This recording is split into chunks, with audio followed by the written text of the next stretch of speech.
안녕하세요. 오늘의 사연 읽겠습니다. 안녕하세요. 저는 용인에 살고 있는 30대 중반 남자입니다. 그동안 즐겨줬던 채널에 저의 이야기를 들려드리고 싶어 용기를 내서 키보드를 두드리게 되었네요. 저는 3년 전 사랑하는 아내를 교통사고로 잃게 되었어요. 그 이후로는 준비도 없이 떠난 사랑하는 아내를 가슴에 묻고 폐인 같은 생활로 몇 달의 시간을 보냈답니다. 아내가 떠났지만 아내가 소중히 여기는 물건부터 아내의 글씨가 적힌 사소한 쪽지 하나까지 그 자리 그대로 두고 지냈어요. 저희 부모님은 빨리 정신을 차리고 다른 여자를 만나라고 하시는데 저는 아내 말고는 누구도 사랑할 수 없을 것 같았습니다. 주변 친구들과 회사에서도 시간이 약이라고 말하며 제 마음을 쉽게 생각했어요. 하지만 저는 평생을 살아도 하늘로 떠난 아내를 잊지 못할 것 같았고 나중에 제가 죽게 되면 하늘에서 아내와 다시 재회할 거라는 믿음까지 있을 정도였죠. 제가 그렇게 이야기하면 사람들은 무슨 영화 찍냐며 비웃기도 하고 얼마 못 가 다른 여자를 만날 거라며 확신하더라고요. 그렇게 아내가 떠난 지 한 달이 지나고 더 이상 아내의 흔적을 그대로 두면 안 되겠다는 생각이 들었습니다. 부모님과 장모님이 저희 집에 오실 때마다 아내를 편하게 보내주려면 이렇게 끌어안고 살면 안 된다며 아내를 위해서라도 하루빨리 모든 물건을 태우거나 버리라고 하셨어요. 저도 남들처럼 평범한 일상으로 돌아가려면 아내를 보내줘야 한다는 걸 알고 있었습니다. 그래서 아내의 모든 물건을 정리했답니다. 그리고 부동산에 아파트를 내놓기로 마음먹었어요. 다른 곳으로 떠나면 아내 생각이 덜 날 것 같았으니까요. 그런데 며칠 뒤 장모님이 저희 집에 짐가방을 들고 찾아오셨습니다. 전 당황했지만 장모님의 말을 들어보기로 했죠. 이서방, 나 오늘부로 다시 싱글이야. 나 당분간 여기서 지내도 되지? 네? 장인어른이랑 또 헤어지셨어요? 장모님은 30이 되기도 전에 과부가 되셨고 그 이후로 많은 남자를 만나며 살아오셨답니다. 제가 본 남자친구만 3분이셨어요. 그래도 이번에는 오래가나 싶었는데 2년 만에 다시 싱글이 되셨네요. 그래, 그 영감탱이가 나한테 주는 돈이 그렇게 아까웠나 봐. 말도 tum 좀 했다고 그동안 준 선물을 도로 돌려달라는 거야. 더럽고 치사해서 당장 헤어졌지. 그래서 선물을 다 돌려주시고 오셨어요? 싸구려는 돌려주고 비싼 가방이나 구두, 보석들은 죄다 가방에 넣어왔지. 저는 장모님을 보며 피식 웃음이 나왔습니다. 인생을 즐기는 모습이 재밌기도 했고 제 아내가 장모님과 닮은 구석이 하나도 없다는 것이 다행스러우면서도 웃기기도 했어요. 장모님은 아내와 제가 쓰던 안방의 문을 여시며 내가 이 방 써도 되지? 라고 물으셨고 저는 얼떨결에 그럼요 장모님 편하게 쓰세요 라고 대답을 해버렸습니다. 그렇게 장모님과 저의 동거가 시작되었어요. 아내가 떠나고 회사 대표님의 배려로 잠시 동안 재택근무를 하게 된 저는 장모님의 뒤치다꺼리를 도맡아 하게 되었습니다. 그리고 저는 세상의 모든 장모님들이 무조건 요리를 잘하시고 부지런한 게 아니라는 걸 금세 깨달았답니다. 장모님은 매일 오전 10시가 되어서야 일어나셨어요. 그리고는 저에게 이서방, 맛있는 갈비찜 좀 시켜봐. 요즘엔 배달 안 되는 게 없다지? 얼른 시켜라. 라고 명령을 내리셨어요. 한두 번이 아니라 매일 그 시간이 되면 저를 찾으셨죠.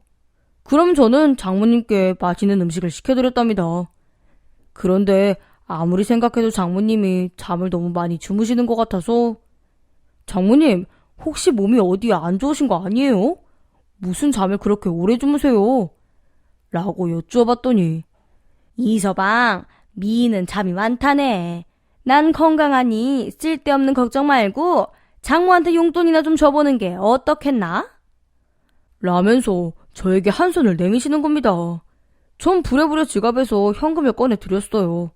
그러자 장모님은 겨우 10만 원? 자네 장난하나? 내 딸이 죽었다고 이제 남남이라 이거야? 라며 타박하셨습니다. 그럴 리가요 장모님. 제가 가진 현금이 이것밖에 없어서 그래요. 제가 내일 아침에 돈 찾아와서 용돈 드리겠습니다. 그러니까 오늘은 그만 주무시는 게 어떠세요? 저녁 9시에 잠을 자라고? 나는 지금부터가 시작이야. 오늘 데이트 약속 있어서 나가봐야 하니까 자네 카드라도 내놓게. 요즘 영감들도 돈을 안 쓰는 여자는 싫어하더라. 그러니까 나도 조금은 써야지. 얼른 내놓게. 저는 장모님 말씀에 당황해서 지갑에 꽂혀있던 카드를 꺼내 장모님께 드렸습니다. 그리고 장모님은 데이트에 나가서 제 카드를 신나게 긁으셨습니다. 문자 메시지로 뜨는 카드 명세서가 저를 놀라게 했다니까요.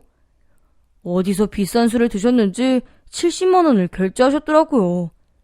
아내가 살아있을 때 장모님의 씀씀이가 크다는 말은 했었지만 이 정도일 줄은 몰랐습니다. 게다가 새벽에는 모텔값도 제 카드로 결제하셨어요. 당황스럽기도 하고 놀랍기도 했지만 오늘 하루만큼은 장모님 원하는 대로 하게 해드리고 내일부터는 용돈 드리는 날을 정해서 드려야겠다고 마음먹었죠. 하지만 장모님은 제 생각과는 다르셨어요. 장모님은 제가 드리는 한 달 용돈이 너무 적다며 되레 화를 내시더군요. 자네 너무하는 거 아닌가? 나보고 한 달에 100만 원으로 살란 말인가? 100만 원으로 누구 코에 붙여? 장모님, 저 지영이랑 결혼하고 쭉 100만 원씩 드렸는데요. 그래, 자네 장모가 100만 원짜리지? 알겠네. 고마워서 눈물이 타날 것 같네. 저는 장모님의 운생에 아무 말도 하지 못했습니다. 돈을 더 드리는 건 곤란했기 때문이죠. 그러자 장모님이 내 딸 죽게 된 거 절반은 자네 탓이야. 그건 알고 있지? 자네가 퇴근하는 내 딸을 데리러 갔으면 그런 사고가 났겠나? 내 말이 틀렸어?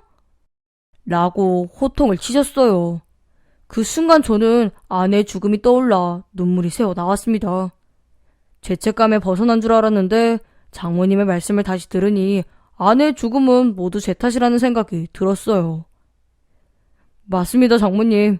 지영이가 그렇게 된 건 제 잘못이에요. 제가 말실수했습니다. 장모님, 용돈 대신 카드 드릴 테니까 필요하신 만큼 쓰세요. 그래, 이서방. 내가 살면 얼마나 살겠나. 그러니까 지영이 대신 효도한다고 생각하게. 카드 고맙네. 그리고 웬만하면 카드 문자 알림은 취소하면 안 되겠나? 나한테도 사생활을 하는 게 있지 않은가? 장모님은 제 말에 해맑은 미소를 지으며 이야기하셨습니다. 그래서 전 그 자리에서 카드 사용 알림을 취소해서 장모님께 확인시켜 드렸어요. 그리고 그날 이후로 장모님의 옷은 수시로 바뀌었고 못 보던 구두와 핸드백이 눈에 띄게 늘어났어요. 게다가 헤어스타일도 누가 관리를 해주는지 매일 바뀌셨죠. 그렇게 한 달 뒤 카드 결제 대금이 문자로 왔는데 글쎄 1,000만 원이나 나온 겁니다. 장모님은 제가 버는 돈의 2배 이상을 쓰신 거였어요. 저는 문자를 받자마자 카드사에 전화해 할부로 전환해달라고 부탁했어요. 그리고 한도도 200만 원으로 낮춰달라고 했습니다. 그리고 얼마 뒤 장모님이 집에 들어와서 제 얼굴에 핸드백을 세게 던지시는 거예요. 핸드백 지퍼 부분이 제 눈을 찔러 인상을 찌푸렸어요. 장모님, 왜 이러세요? 내가 자네 때문에 개망신을 당하고 왔네. 이제야 속이 시원한가? 자네 장모가 백화점에서 옷 한 벌 사입으려고 했는데 한도 초과라고 하더구나. 나와 한마디 상의도 없이 카드 한도를 낮춰? 이 배은망덕한 사람 같으니라고. 저는 한 손으로 얼굴을 보여잡고 장모님, 그게 아니라 제가 장모님이 쓰시는 카드값을 감당할 수가 없어서 그랬어요. 미리 말씀드리지 못한 건 죄송하지만 저도 어쩔 수 없는 선택이었다고요. 그러니 고정하시고 앞으로는 제가 드리는 용돈만 받아주시면 안 될까요? 이런 말씀 드리기 그렇지만 지영이 사망보험금도 모두 드렸잖아요. 그러니 조금만 저를 이해해주세요. 라고 기죽은 목소리로 말씀드렸어요. 그러자 장모님은 이젠 하다하다 지영이 목숨값으로 나를 능멸해? 이래서 머리 검은 짐승은 거두지 말라 했지. 이서방, 그러는 거 아니일세. 나보고 그 돈 먹고 떨어지라는 소린가? 라고 소리치면서 저에게 손가락질을 하셨습니다. 전 그 상황을 무마하기 위해 장모님 앞에 무릎을 꿇고 잘못했다고 빌었어요. 장모님의 모든 행동이 잘못되었지만 지영이가 죽은 것에 대한 죄책감이 제 무릎을 꿇게 만들었죠. 그날 이후 장모님과 협의를 하게 되었습니다. 한 달 용돈 200만 원과 매일 고기류의 식사와 원하는 선물 한 가지씩 해드리기로 말이죠. 저는 장모님이 저희 집에서 지내는 동안만큼은 다 맞춰드리고 싶었기 때문에 장모님의 모든 조건을 흔쾌히 받아들였어요. 그런데 문제가 하나 생겼습니다. 장모님께 드리는 돈이 부족했는지 장모님의 데이트 상대되는 영감님들이 저희 집으로 들이닥치기 시작했어요. 안방에서 음식을 시켜 먹고 다정하게 연애를 하시며 시간을 보내셨답니다. 여기까지는 큰 문제가 되지 않았어요. 저는 장모님이 안전하게 집에서 데이트하는 게 더 낫다고 생각했으니까요. 하지만 매일 저희 집에 찾아오는 영감님이 모두 다른 분들이셨고 어느 날은 영감님 서너 명이 한꺼번에 장모님이 계신 저희 집에 찾아오는 바람에 아파트 복도에서 큰 소리가 오가고 싸움이 여러 번 나기도 했네요. 그때 처음 동네 창피하다는 말이 무슨 의미인지 알 것 같았죠. 정말이지 고개를 들고 엘리베이터를 탈 수가 없더라고요. 그렇게 망신을 당하고도 장모님은 계속해서 영감님들을 집으로 끌어들이셨어요. 보다 못한 제가 한 번은 장모님, 영감님을 만나는 건 정말 상관이 없는데 한 사람만 만나시면 안 될까요? 그래야 서로를 더 깊이 사랑하고 아낄 수 있잖아요. 라고 말했더니 이서방, 자네가 드라마 주인공인가? 무슨 그런 시답지 않은 말을 해? 많은 사람을 만나는 건 내 자유야. 그러니 신경 쓰지 말게. 그리고 자네도 내 딸 그만 그리워하고 다른 여자 좀 만나고 그래. 난 오픈마인드니까 밖에 나가서 애인도 만들고. 라며 충고하셨습니다. 그렇게 저희 집은 사랑방이라는 소문이 났고 저는 자포자기를 하고 말았어요. 이웃들의 손가락질이 눈을 감고 있어도 느껴질 정도였죠.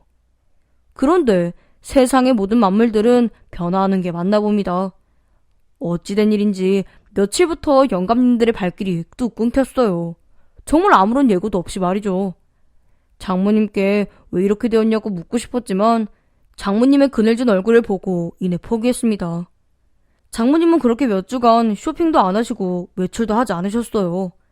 남자 없이 못 사는 장모님이 몇 주 동안 외로워하는 모습을 보고 작은 선물이라도 사드리려고 백화점에 가서 장모님이 좋아하시는 스카프를 몇 장 사서 드렸어요. 그러자 장모님은 닭똥 같은 눈물을 흘리시며 이서방, 미안하네. 이렇게 모자란 사람도 장모라고 매일같이 챙겨주니 고맙다는 말밖에 해줄 말이 없네. 그동안 나 때문에 많이 속상했지? 마음 넓은 이서방이 날 용서해주게. 알겠지? 라며 저에게 지난날을 사과하고 반성하시는 겁니다. 전 180도로 변한 장모님을 보며 말을 더듬거리다가 아니에요 장모님. 저한테 사과하실 일 하신 적 없으세요. 앞으로 잘 지내면 되죠. 장모님하고 제가 행복하게 지내면 하늘에서 지영이가 기뻐할 겁니다. 라고 이야기했습니다. 그러자 장모님이 감정에 북받쳐 울음을 터뜨리시며 제품에 안기셨어요. 이튿날 7시에 눈을 뜬 저는 오늘 일해야 하는 업무를 머릿속으로 정리를 하고 이불을 정리했습니다. 그리고 씻으러 방을 나왔는데 구수한 된장찌개 냄새가 제 코끝을 자극하는 겁니다. 너무 오랜만에 맡아서 웃음이 절로 나올 정도였죠. 주방으로 발을 돌리자 장모님이 앞치마를 두르고 찌개와 멸치볶음과 계란말이, 콩자반과 시금치 무침 같은 제가 좋아하는 반찬들을 만들어 놓으셨더라고요. 장모님, 이게 다 뭐예요? 오늘 무슨 날이에요?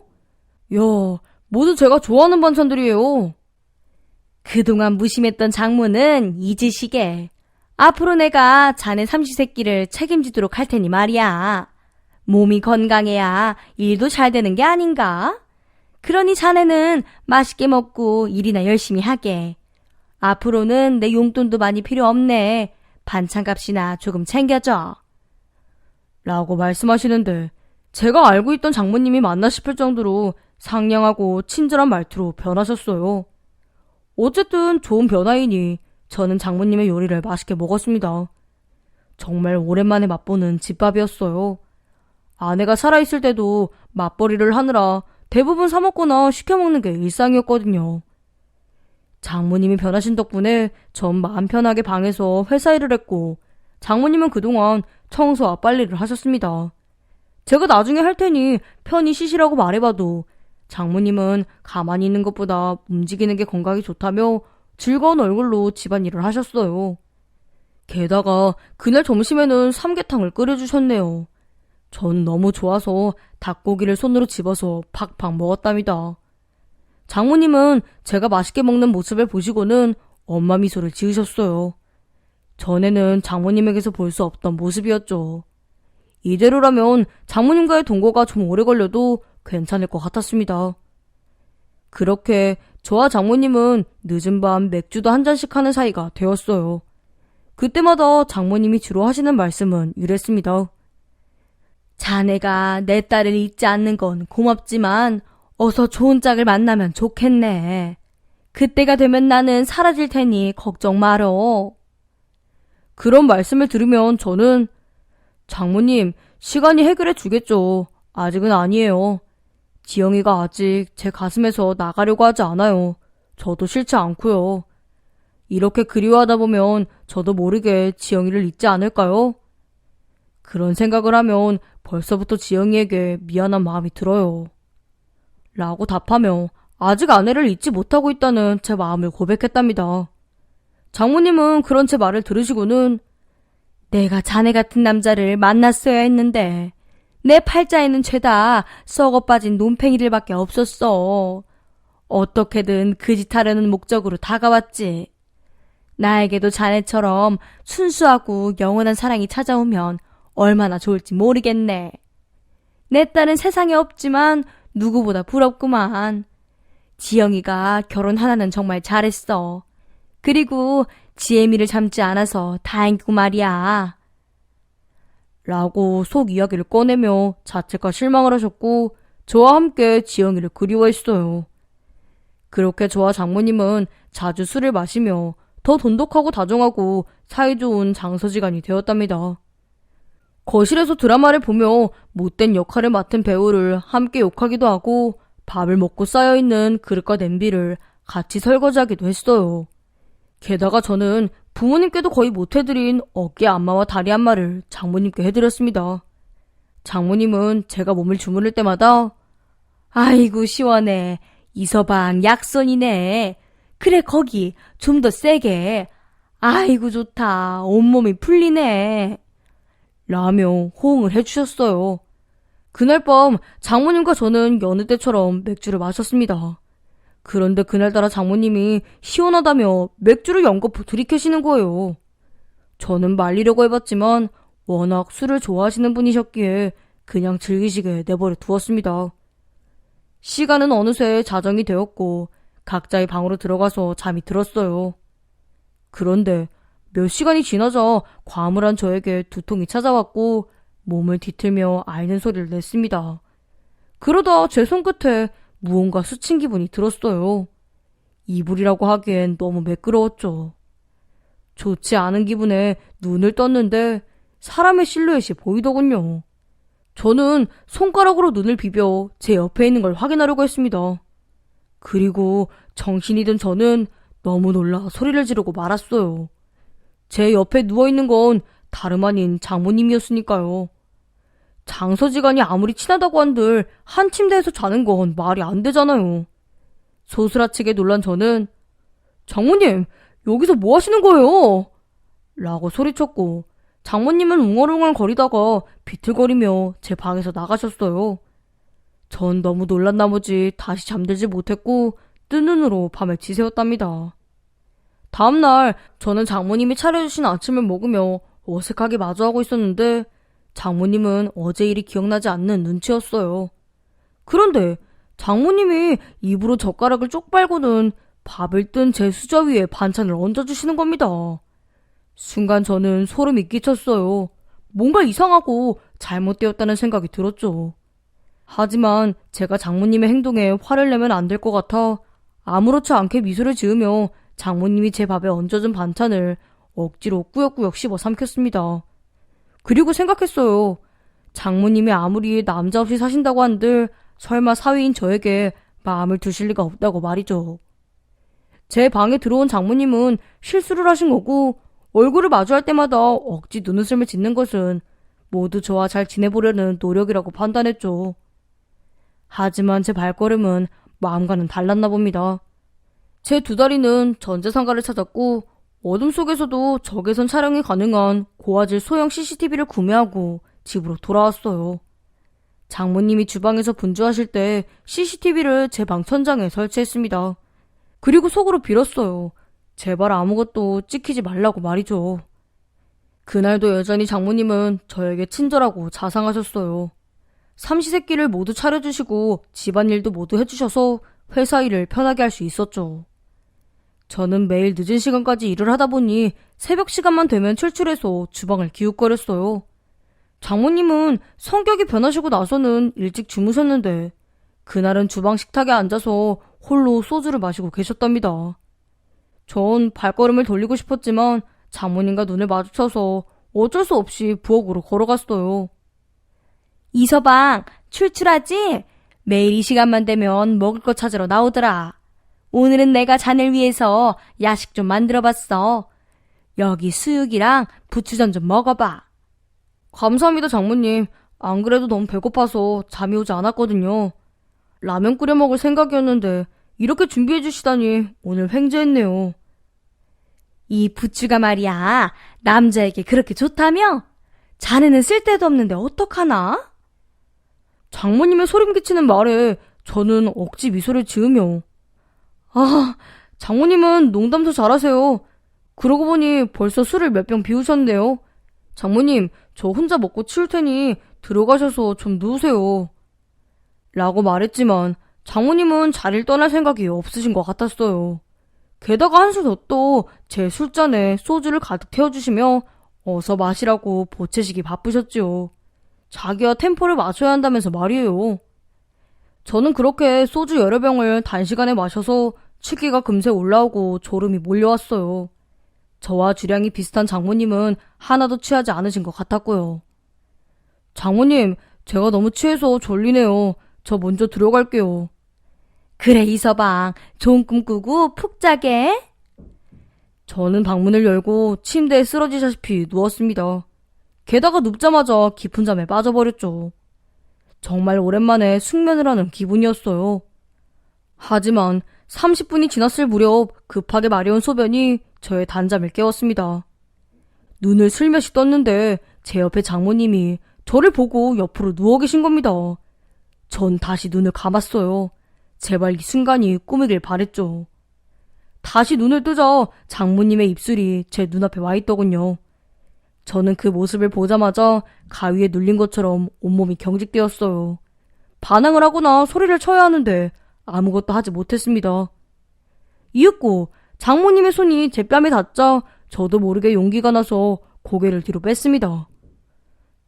장모님, 지금 뭐 하시는 거예요? 그렇게 작은 목소리로 속삭이자 장모님은 못 들었는지 그대로 제 옆에 눕는 겁니다. 그래서 저는 장모님을 밀쳐내며 소리쳤습니다. 장모님, 이게 무슨 짓입니까? 전 장모님 사위라고요. 정신 차리세요. 그러자 장모님은 끙끙 앓는 소리를 내시며 아유 머리야, 여기가 어딘가? 이서방, 내가 왜 여기 있지? 아유, 내가 술 취해서 방을 잘못 찾아왔나 보네. 미안하네, 이서방. 난 내 방으로 가보겠네. 라는 말을 남기고 아무렇지 않게 제 방을 유유히 나가셨어요. 저는 다시 잠들지 못할 것 같아 찜질방으로 향했습니다. 죄 없는 제 입술을 박박 문대며 깨끗이 씻었어요. 그렇게 뜨거운 물에 몸을 지지고 나니 이성을 찾게 되더라고요. 오늘 장모님의 행동은 이해할 수 없는 일이었습니다. 만약 시아버지가 며느리 방에 들어가 그 짓을 했다고 생각해보시면 이해가 되실 겁니다. 정말 말도 안 되는 일이죠? 저는 장모님께 어떻게 설명하고 해결할지 곰곰이 생각했어요. 그리고서 집으로 돌아갔습니다. 그날은 아침인데도 장모님이 방에서 나오지 않으셨어요. 본인도 부끄러웠는지 부엌에서 요리할 용기는 없었나 봅니다. 전 방으로 들어가 소형 CCTV를 노트북에 연결해 영상을 클릭했습니다. 적외선으로 촬영된 영상은 장모님의 모습과 저에게 했던 행동을 고스란히 담고 있었어요. 일단 장모님이 대화할 준비가 되면 영상을 보여드릴 생각이었어요. 하지만 장모님은 정오가 되어도 방에서 나올 생각을 하지 않았답니다. 저는 왠지 불길한 예감에 안방문을 노크하며 장모님! 장모님? 속 괜찮으세요? 술 깨는 약이라도 사다 드릴까요? 라고 말했어요. 그랬더니 장모님이 마른 기침을 하며 괜찮네. 좀 누워있다가 해장국 끓여줄게. 그러니 조금 기다려주게. 라고 대답하시더라고요. 30분의 시간이 흐르자 장모님은 퉁퉁 부은 얼굴로 나오셔서 냉수 한 컵을 한숨에 마셨어요. 그리고는 콩나물국을 끓여서 저와 점심을 함께 먹었죠. 그때까지 장모님은 아무 말도 하지 않으셨어요. 그래서 제가 먼저 말을 꺼냈습니다. 장모님, 어제 일 기억나세요? 어제 우리가 술을 많이 마셨지? 그리고 무슨 일이라도 있었나? 예상한 대로 장모님은 시치미를 떼시더군요. 어제 장모님이 제 방에 들어와서 제 옆에 누우셨어요. 사실 어제가 처음이 아니었는데 정말 하나도 기억 안 나세요? 그러자 장모님은 화들짝 놀라며 내가 자네 방에 들어갔다고? 그것도 모자라 자네 옆에 누웠다고? 말도 안 돼. 예끼 이 사람아. 자네 장모를 뭘로 보고 그런 소리를 하나? 라고 말씀하시며 흥분하셨어요. 그래서 전 제 방에 있던 노트북을 가져와 식탁에 올려두었어요. 그리고 다시 물었습니다. 정말 기억이 하나도 안 나세요? 여기에 모든 증거가 들어있습니다. 장모님, 지금이라도 저에게 사과를 하시는 게 좋으실 거예요. 증거? 무슨 증거? 내가 자네 돈을 훔치기라도 했다는 건가? 아니면 더 큰 죄를 지었다는 거야? 전 장모님의 말씀에 대답 대신 노트북에 영상을 켜서 보여드렸어요. 영상 속 제 방문을 슬며시 열고 들어오는 장모님은 까치발을 들고 계셨습니다. 살금살금 제 침대 속으로 들어와 제 옆에 누워서는 제 얼굴을 빤히 바라보는 장면까지 모두 확인시켜드렸죠. 그제야 장모님이 저에게 이서방, 이건 실수야. 내가 술을 먹고 실수를 한 거라고. 내가 설마 자네를 흠모하고 있었겠나? 절대 아니네. 그러니 제발 그냥 넘어가 주게. 내가 술을 끊든가 해야지.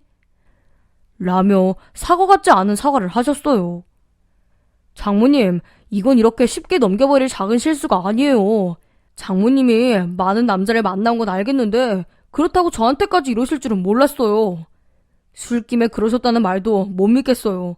장모님은 늘 영감님들과 술을 마시고 그런 짓을 하셨으니까요. 그러자 가만히 듣고 있던 장모님은 긴 한숨을 내쉬더니 미안하네. 요즘 만나는 남자도 없고 외로웠던 건 사실이네. 자네와 정이 들면서 잠시 딴 생각을 하게 된 건 사실이야. 하지만 선을 넘은 생각은 추호도 없었어. 내가 술 먹고 취해서 실수를 한 거야. 술이 원수라는 말이 있지 않은가. 그러니 이번 한 번만 그냥 넘어가 주면 안 되겠나? 라면서 저에게 사과하셨습니다. 하지만 저는 이 문제를 어떻게 해결할지 정해두었어요. 장모님, 그만 이 집에서 나가주세요. 제가 사위로서 할 도리는 했다고 생각합니다. 이제 더는 장모님과 지낼 수 없을 것 같네요. 장모님과 제가 다시 웃으면서 지내는 게 안 될 것 같아요. 이서방, 고작 술 먹고 실수한 거 가지고 나를 내쫓겠다는 건가? 해도 너무한 거 아니야? 내가 그렇게 죽을 죄를 지은 거야? 저희 아버지가 지영이한테 그랬다면 장모님은 어떻게 하셨겠어요? 장모님은 제 물음에 아무 말도 하지 않고 안방으로 들어가 짐을 꾸리셨답니다. 그렇게 1시간이 지나자 장모님은 캐리어를 끌고 나오셔서 이서방, 장모 내쫓는 기분이 어떤가? 아주 잘난 사이 덕분에 더러운 꼴을 당하는구만. 아주 오래오래 혼자서 잘 살아보게. 라고 소리치고 나가셨습니다. 전 아무 말 없이 장모님이 떠나가는 모습을 지켜보았어요. 현관문이 열리고 닫히자 제 가슴에서 안도의 한숨이 길게 나왔습니다. 그렇게 저는 다시 혼자 살게 되었고 큰 걱정 없이 마음 편하게 지내게 되었죠. 한 달의 시간이 지나고 저는 다시 회사로 복귀하게 되었어요. 그동안 배려해준 동료들에게 미안하고 고마워서 여러 번 밥을 사고 술을 사며 일상으로 돌아갔습니다. 그러자 장모님 생각이 나더군요. 외로움을 심하게 타는데 어디서 뭘 하는지 궁금했어요. 다시 집으로 모셔올까 하는 생각이 들었지만 쉽게 용기가 나진 않더라고요. 장모님은 저를 모질게 쫓아낸 사위로 기억하고 계실 테니까요. 그런데 사람 인연은 역시 무시할 수 없더군요. 회사에서 회식을 하고 늦은 시간 가로수길을 걸어가는데 어느 중년 커플과 마주쳤습니다. 전 몸을 옆으로 돌려 길을 만들어주었는데 갑자기 누군가 이서방 아닌가? 라고 큰 소리로 말하는 거예요. 그분은 다름 아닌 장모님이었어요. 집을 나가신 지 3주 정도 되셨는데 그 사이 남자친구가 생기신 것 같았죠. 장모님, 오랜만이에요. 잘 지내시죠? 걱정 많이 했어요. 헐씨구, 마음에도 없는 소리라네.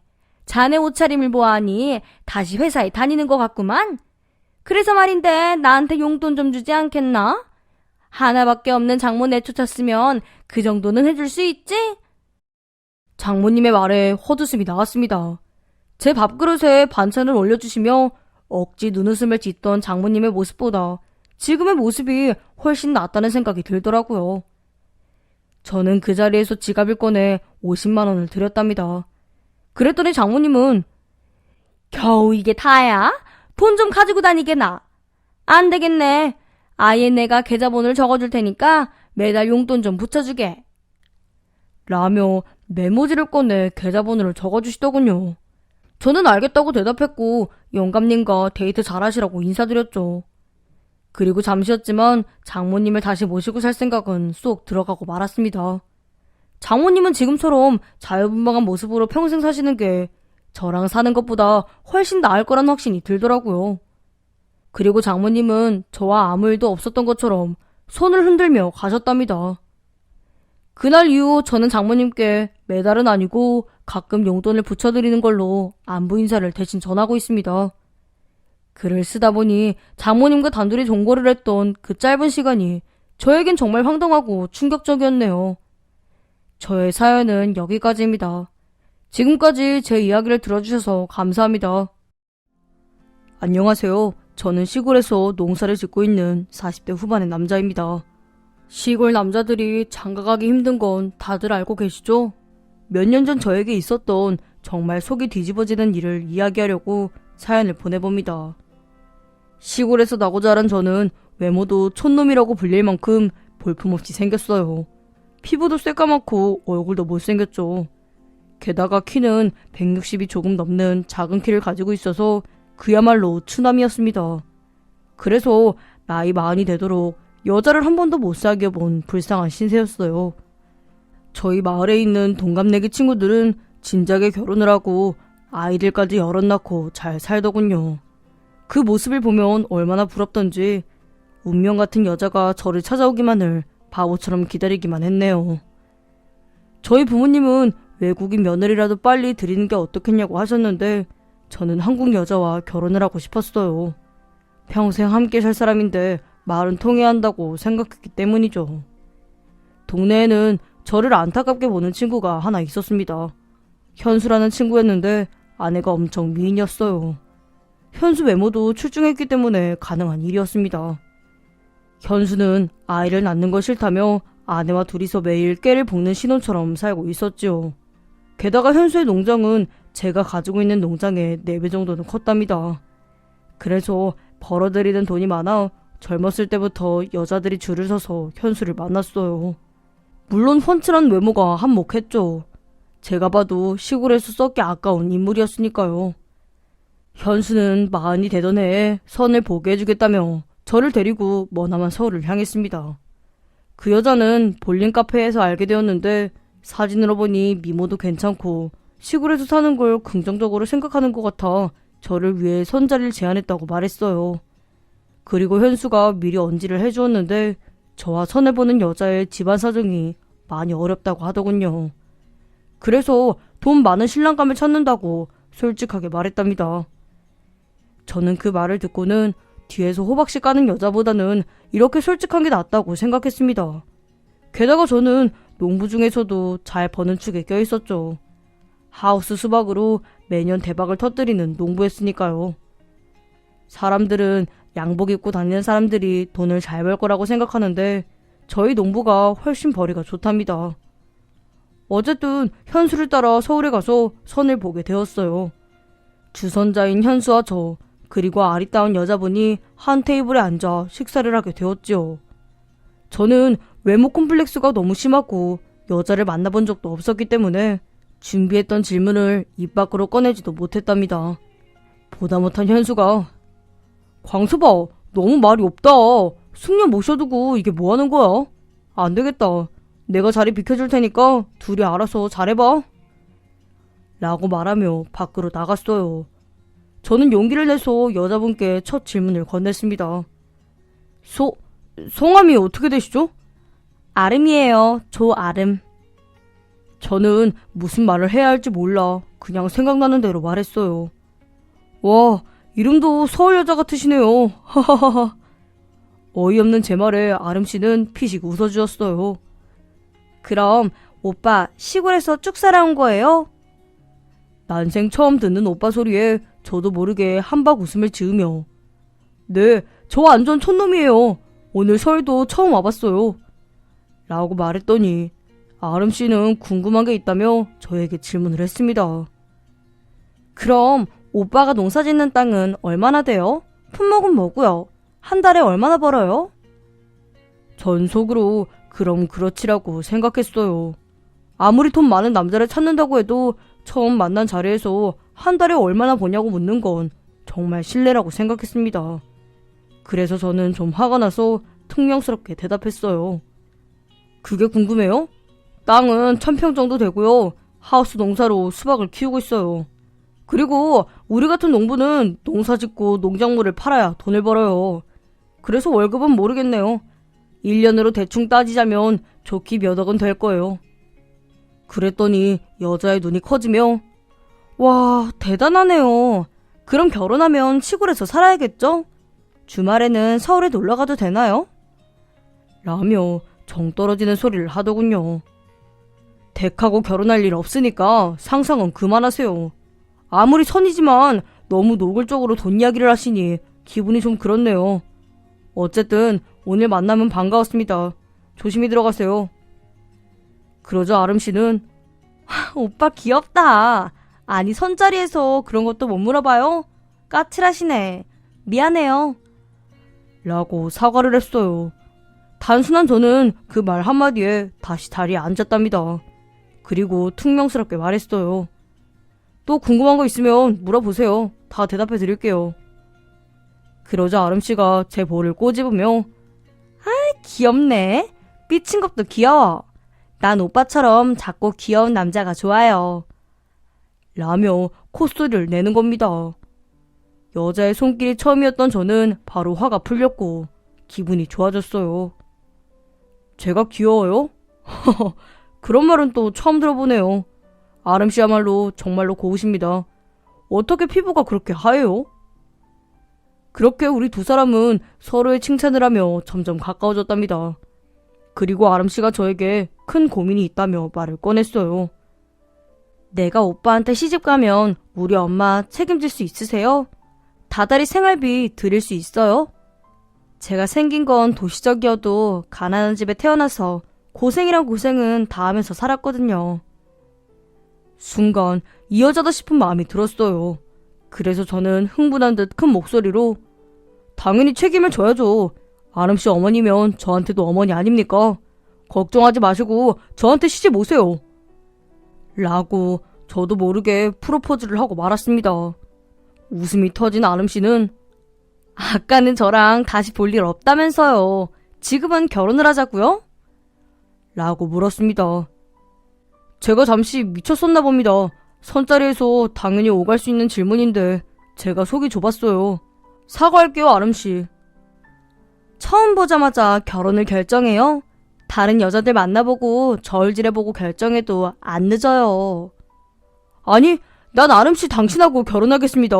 그러니 제 마음 받아주세요. 사실 아까 첫눈에 반했어요. 제가 그동안 장가 못 간 이유를 알겠네요. 그것이 다 아름씨를 만나려고 그랬던 것 같습니다. 제 용기에 아름씨가 마음을 열었는지. 그럼 사귀어봐요. 그래도 서로가 통하는지는 알고 결혼해야 하는 거 아니겠어요? 라고 대답했답니다. 저는 하늘을 나는 기분을 느꼈어요. 드디어 저에게도 짝이 생기는구나. 어여쁜 색시랑 깨를 벗으며 살겠구나 하고 마음이 들떴죠. 연애를 시작하면서 저는 주말마다 서울로 올라가 아름씨를 만나려고 했습니다. 그런데 아름씨가 그럴 것 없다며 자기가 시골을 찾아오겠다고 했어요. 도시는 숨이 막힌다며 시골에서 데이트를 하는 게 더 좋을 거라면서 말이죠. 저는 이렇게 배려심까지 있는 아름씨에게 더욱 깊이 빠져버렸답니다. 며칠 뒤 아름씨가 제가 있는 시골로 내려왔고 제가 운영하는 하우스를 구경하고 논밭을 함께 거닐었어요. 저는 부끄러워서 아름씨의 손을 잡지 못했는데 아름씨가 먼저 제 손을 잡아주었지요.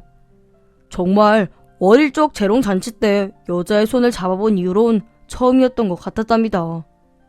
그렇게 아름씨와 석 달을 연애하고 결혼을 약속하게 되었어요. 상길래에서 만난 장모님은 정말 좋은 분처럼 보였습니다.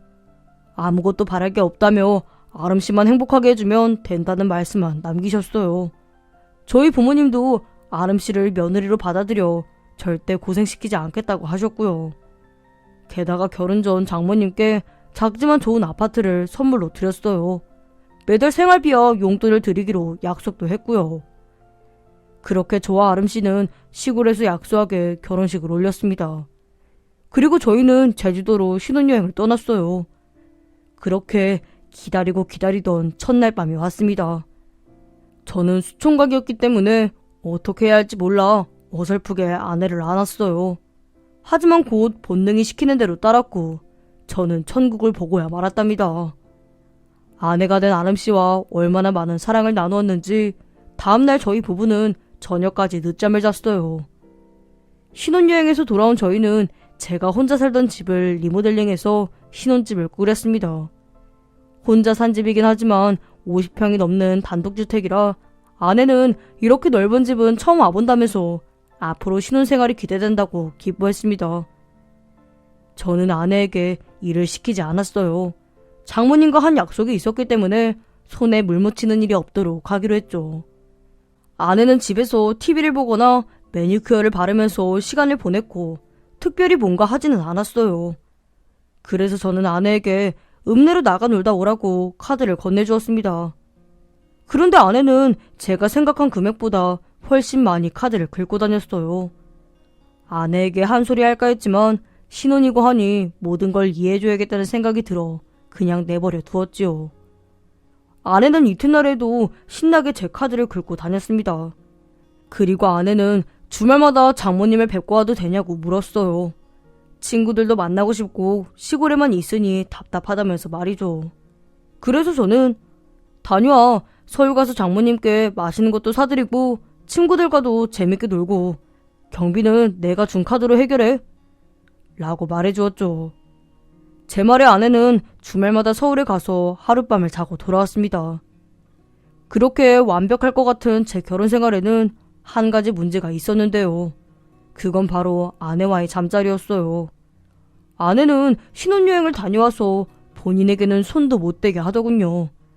몸이 안 좋다는 말만 하고 저를 거부했어요. 저의 몸은 매일같이 뜨겁게 달아오르는데 아무것도 할 수 없어 미칠 것만 같았죠. 그렇게 아내가 저를 거부하는 시간은 점점 길어졌고 2달이 넘어갔습니다. 저는 어떻게 해야 이 문제를 해결할 수 있을지 해답이 필요했어요. 그래서 여자라면 누구보다 잘 아는 현수를 찾아 제 고민을 털어놓았지요. 현수야, 나 아내하고 잔 지 2달이 넘은 것 같다. 뭐? 2달? 주말에는 서울에 있는 처가에 갔다가 친구들하고 놀다 들어와서 몸이 피곤해서 안 된다고 하고 평일에는 아내가 계속 몸이 안 좋다고 하면서 피하는데 정말 죽겠다. 어떻게 해야 하냐? 그러자 현수는 제 어깨에 손을 올리며 이럴 땐 돈 좀 써. 명품백이라도 하나 사줘봐. 라고 아무렇지 않게 말하는 겁니다. 그럼 달라질까? 당연하지. 그래도 널 거부하면 아름씨가 널 진짜 싫어하는 거야. 현수의 말을 들은 저는 시내로 나가 백화점을 찾았어요. 창피한 이야기지만 제가 백화점에 간 게 그때가 처음이었던 것 같네요. 어찌되었든 저는 명품 매장을 찾았고 수백만 원짜리 가방을 일시불로 사고 말았습니다. 집으로 돌아가 아내에게 선물을 내미니 세상을 다 가진 것처럼 행복해하더군요. 그리고 현수의 말처럼 뜨거운 밤을 보낼 수 있었어요. 아주 오랫동안 아내를 안았고 아내도 제 곁에 누워 행복한 미소를 지었지요. 그리고 다음날에도 그 다음날에도 아내와의 관계 문제는 해결이 된 것 같았습니다. 하지만 일주일이 지나자 아내는 다시 저를 피했고 작은 스킨십조차 허락하지 않았어요. 그래서 이번엔 명품 구두를 선물했답니다. 역시나 아내는 그때서야 제대로 시집을 온 것 같다며 제 곁에서 떨어지지 않았어요. 그런데 그날 이후 아내는 저에게 더 큰 걸 요구했습니다. 어느 날은 아내가 외제차를 사달라고 하는 겁니다.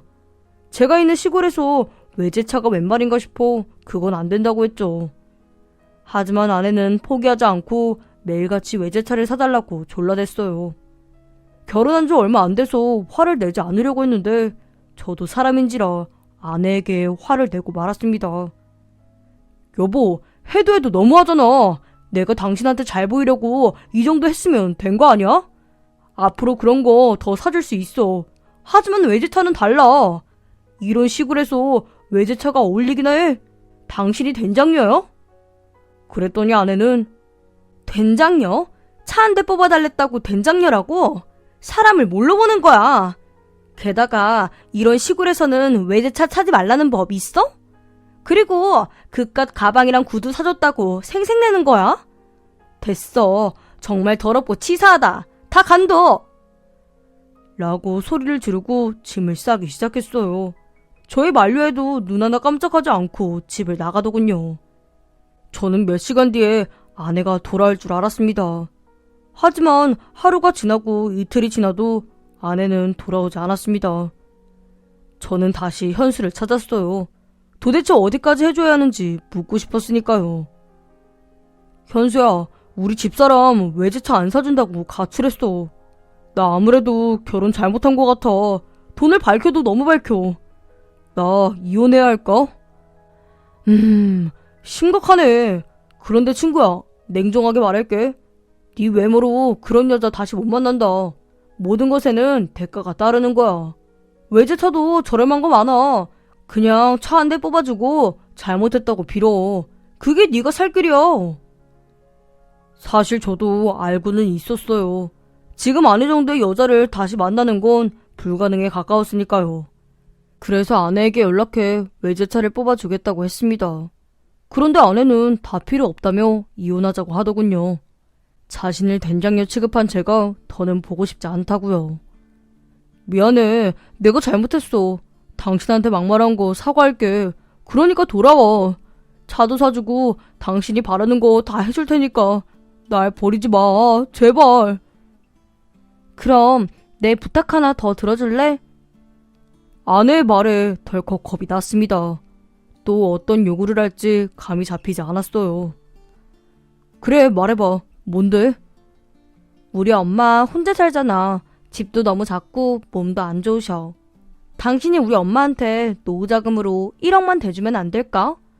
그럼 내가 마음 편히 시골에서 살 수 있을 것 같아. 제 아내는 정말 사람 놀라게 하는데 선수였어요. 갑자기 1억을 달라고? 그건 너무 큰 돈이라 당장은 힘들겠는데. 장모님 노후를 위해서 아파트도 임해드렸고 매달 생활비에 용돈까지 드리고 있잖아. 전화 너머의 아내는 긴 한숨을 내쉬었어요. 아파트 해줬으니까 그거 먹고 떨어져라? 당신 너무하는 거 아니야? 우리 엄마는 곧 당신 엄마라며. 그런데 못 본 척하고 있겠다는 거야? 이제 보니 당신 위선자였구나. 순간 저는 아내를 잡아야겠다는 마음이 앞섰습니다. 미안. 대출을 받아서라도 해드릴게. 1억이면 되지? 그러자 아내의 목소리가 애교를 부리는 톤으로 바뀌었습니다. 정말? 그럼 1억 해드리고 매달 생활비랑 용돈도 드려야 해? 알겠어. 그러니까 빨리 돌아와, 여보. 그렇게 사흘 뒤 아내는 제품에 돌아왔고 요구한 대로 달라는 걸 모두 주었습니다. 다시 돌아온 아내는 제가 사준 외제차를 보고 흡족해했어요. 그리고 기다리고 기다리던 잠자리를 갖게 되었죠. 그런데 아내가 그늘진 얼굴로 저에게 고백할 게 있다고 하더군요. 나 사실 무성욕자야. 몸이 아프다고 당신을 피했던 거 사실은 나에게 성욕이 없어서 그랬던 거야. 뭐? 무성욕자? 그럼 난 어떡해? 난 당신이랑 매일매일 사랑을 나누고 싶어. 내가 노력할게. 이것도 일종의 감기 같은 거라고 의사가 그랬어. 나도 노력할 테니까 너무 보채지만 말아줘. 알겠지? 차를 갖게 된 아내는 주말마다 드라이브를 나갔습니다. 주말에도 서울까지 운전해서 다녀왔고요. 제가 같이 가자고 하면 당신이랑은 매일 보는데 주말까지 붙어있자고? 주말에는 각자 시간을 보내자. 나도 힐링이라는 게 필요해. 평생을 서울에서만 살다가 시골에만 박혀있는 내가 불쌍하지도 않아? 라고 말하며 홀로 차를 끌고 서울에 나왔다가 일요일 밤에나 돌아왔습니다. 저는 혹시라도 아내가 외가 남자를 만나고 다니는 게 아닐까 하고 생각했지만 무성육자인데다가 제가 장모님에게 그렇게까지 해드렸는데 그럴 일은 없을 거라고 스스로를 설득했어요. 그래도 저는 아내와 매일 붙어있고 싶었습니다. 아내가 바깥으로 돌지 않도록 하는 방법을 떠올려봤는데 제가 사는 시골에는 재미있는 곳이 없었어요. 그래서 현수를 찾아 재수씨는 주말에 어떻게 지내는지 물었습니다. 내 아내는 농사일을 거들어주니까 주말에는 거의 잠만 자. 바쁠 때는 주말에도 나와서 일을 돕고. 왜? 또 재수씨가 속 썩여? 주말만 되면 차 끌고 서울로 놀러가기 바빠. 게다가 외박까지 하고 돌아온다니까. 그러자 현수의 눈이 커지면서 뭐? 외박? 그거 문제 있는데? 다른 남자 만나고 다니는 거 아니야? 라고 묻더군요. 아니야, 그럴 일은 없을 거야. 내가 아내한테 해준 게 얼마인데 배신을 하겠어? 그리고 아내는 자기가 무성욕자라고 말하더라고. 그래서 그동안 잠자리를 피했었나 봐. 진짜? 우리 광섭이 어쩌면 좋냐. 그러지 말고 우리 부부랑 모임을 갖는 게 어때? 주말마다 같이 시내 나가서 볼링도 치고 카페도 가고 쇼핑도 함께 하는 거야. 그러다 보면 재수씨도 서울이 덜 그리울 거야. 정말? 그래줄 수 있어? 야, 친구야 고맙다. 농사일도 바쁜데 괜히 나 때문에 시간 뺏기는 거 아니야? 그간 농사일 인부들한테 하루 이틀 맡기면 되지. 내가 집사람한테 잘 얘기할게. 너도 재수씨한테 잘 얘기해봐. 알았지? 일요일 밤에 돌아온 아내는 얼마나 격렬하게 놀았는지 집에 오자마자 쓰러져 잠이 들고 말았어요. 이튿날 저는 아내에게 현수가 제안한 대로 주말에 부부 모임을 가져보자고 이야기했습니다. 그런데 아내가 한 번에 수락하는 겁니다. 시골에서 살면서 친구 하나 없었는데 잘 됐다고 하면서 말이죠. 그리고 며칠 뒤 주말이 다가왔고 아내는 서울 가는 걸 포기하고 현수네 부부와 시내에 나가 함께 어울렸습니다. 현수씨, 어쩜 그렇게 볼링을 잘 치세요? 우리 점수의 2배나 차이가 날 정도니. 당신은 그동안 뭐 했어? 현수씨 절친이라면서 같이 운동 좀 하고 그러지. 아이고, 배 나온 거 봐라. 관리 좀 하지. 처음 모임을 갖자마자 아내는 저와 현수를 비교했어요. 기분이 좀 안 좋긴 했지만 틀린 말은 아니었습니다. 현수가 외모만큼이나 못하는 것도 없었거든요. 그래도 아내가 곁에 있으니 기분이 한결 나았어요. 걱정도 덜었고요. 그렇게 저희 부부와 현수네 부부는 매주 모임을 가졌답니다. 다행히 아내의 얼굴에는 화색이 돌았고 많이 웃는 모습을 보였어요. 진작에 이렇게 할 거라고 후회까지 되더라고요. 그러던 어느 토요일이었습니다. 그날도 현수 부부와 함께 술을 마셨는데 제 아내와 현수는 이미 취해서 집으로 돌아갔고 저와 재수씨는 조금 더 마시게 되었죠. 그런데 한껏 취한 재수씨가 제 손등에 손을 올리더라고요.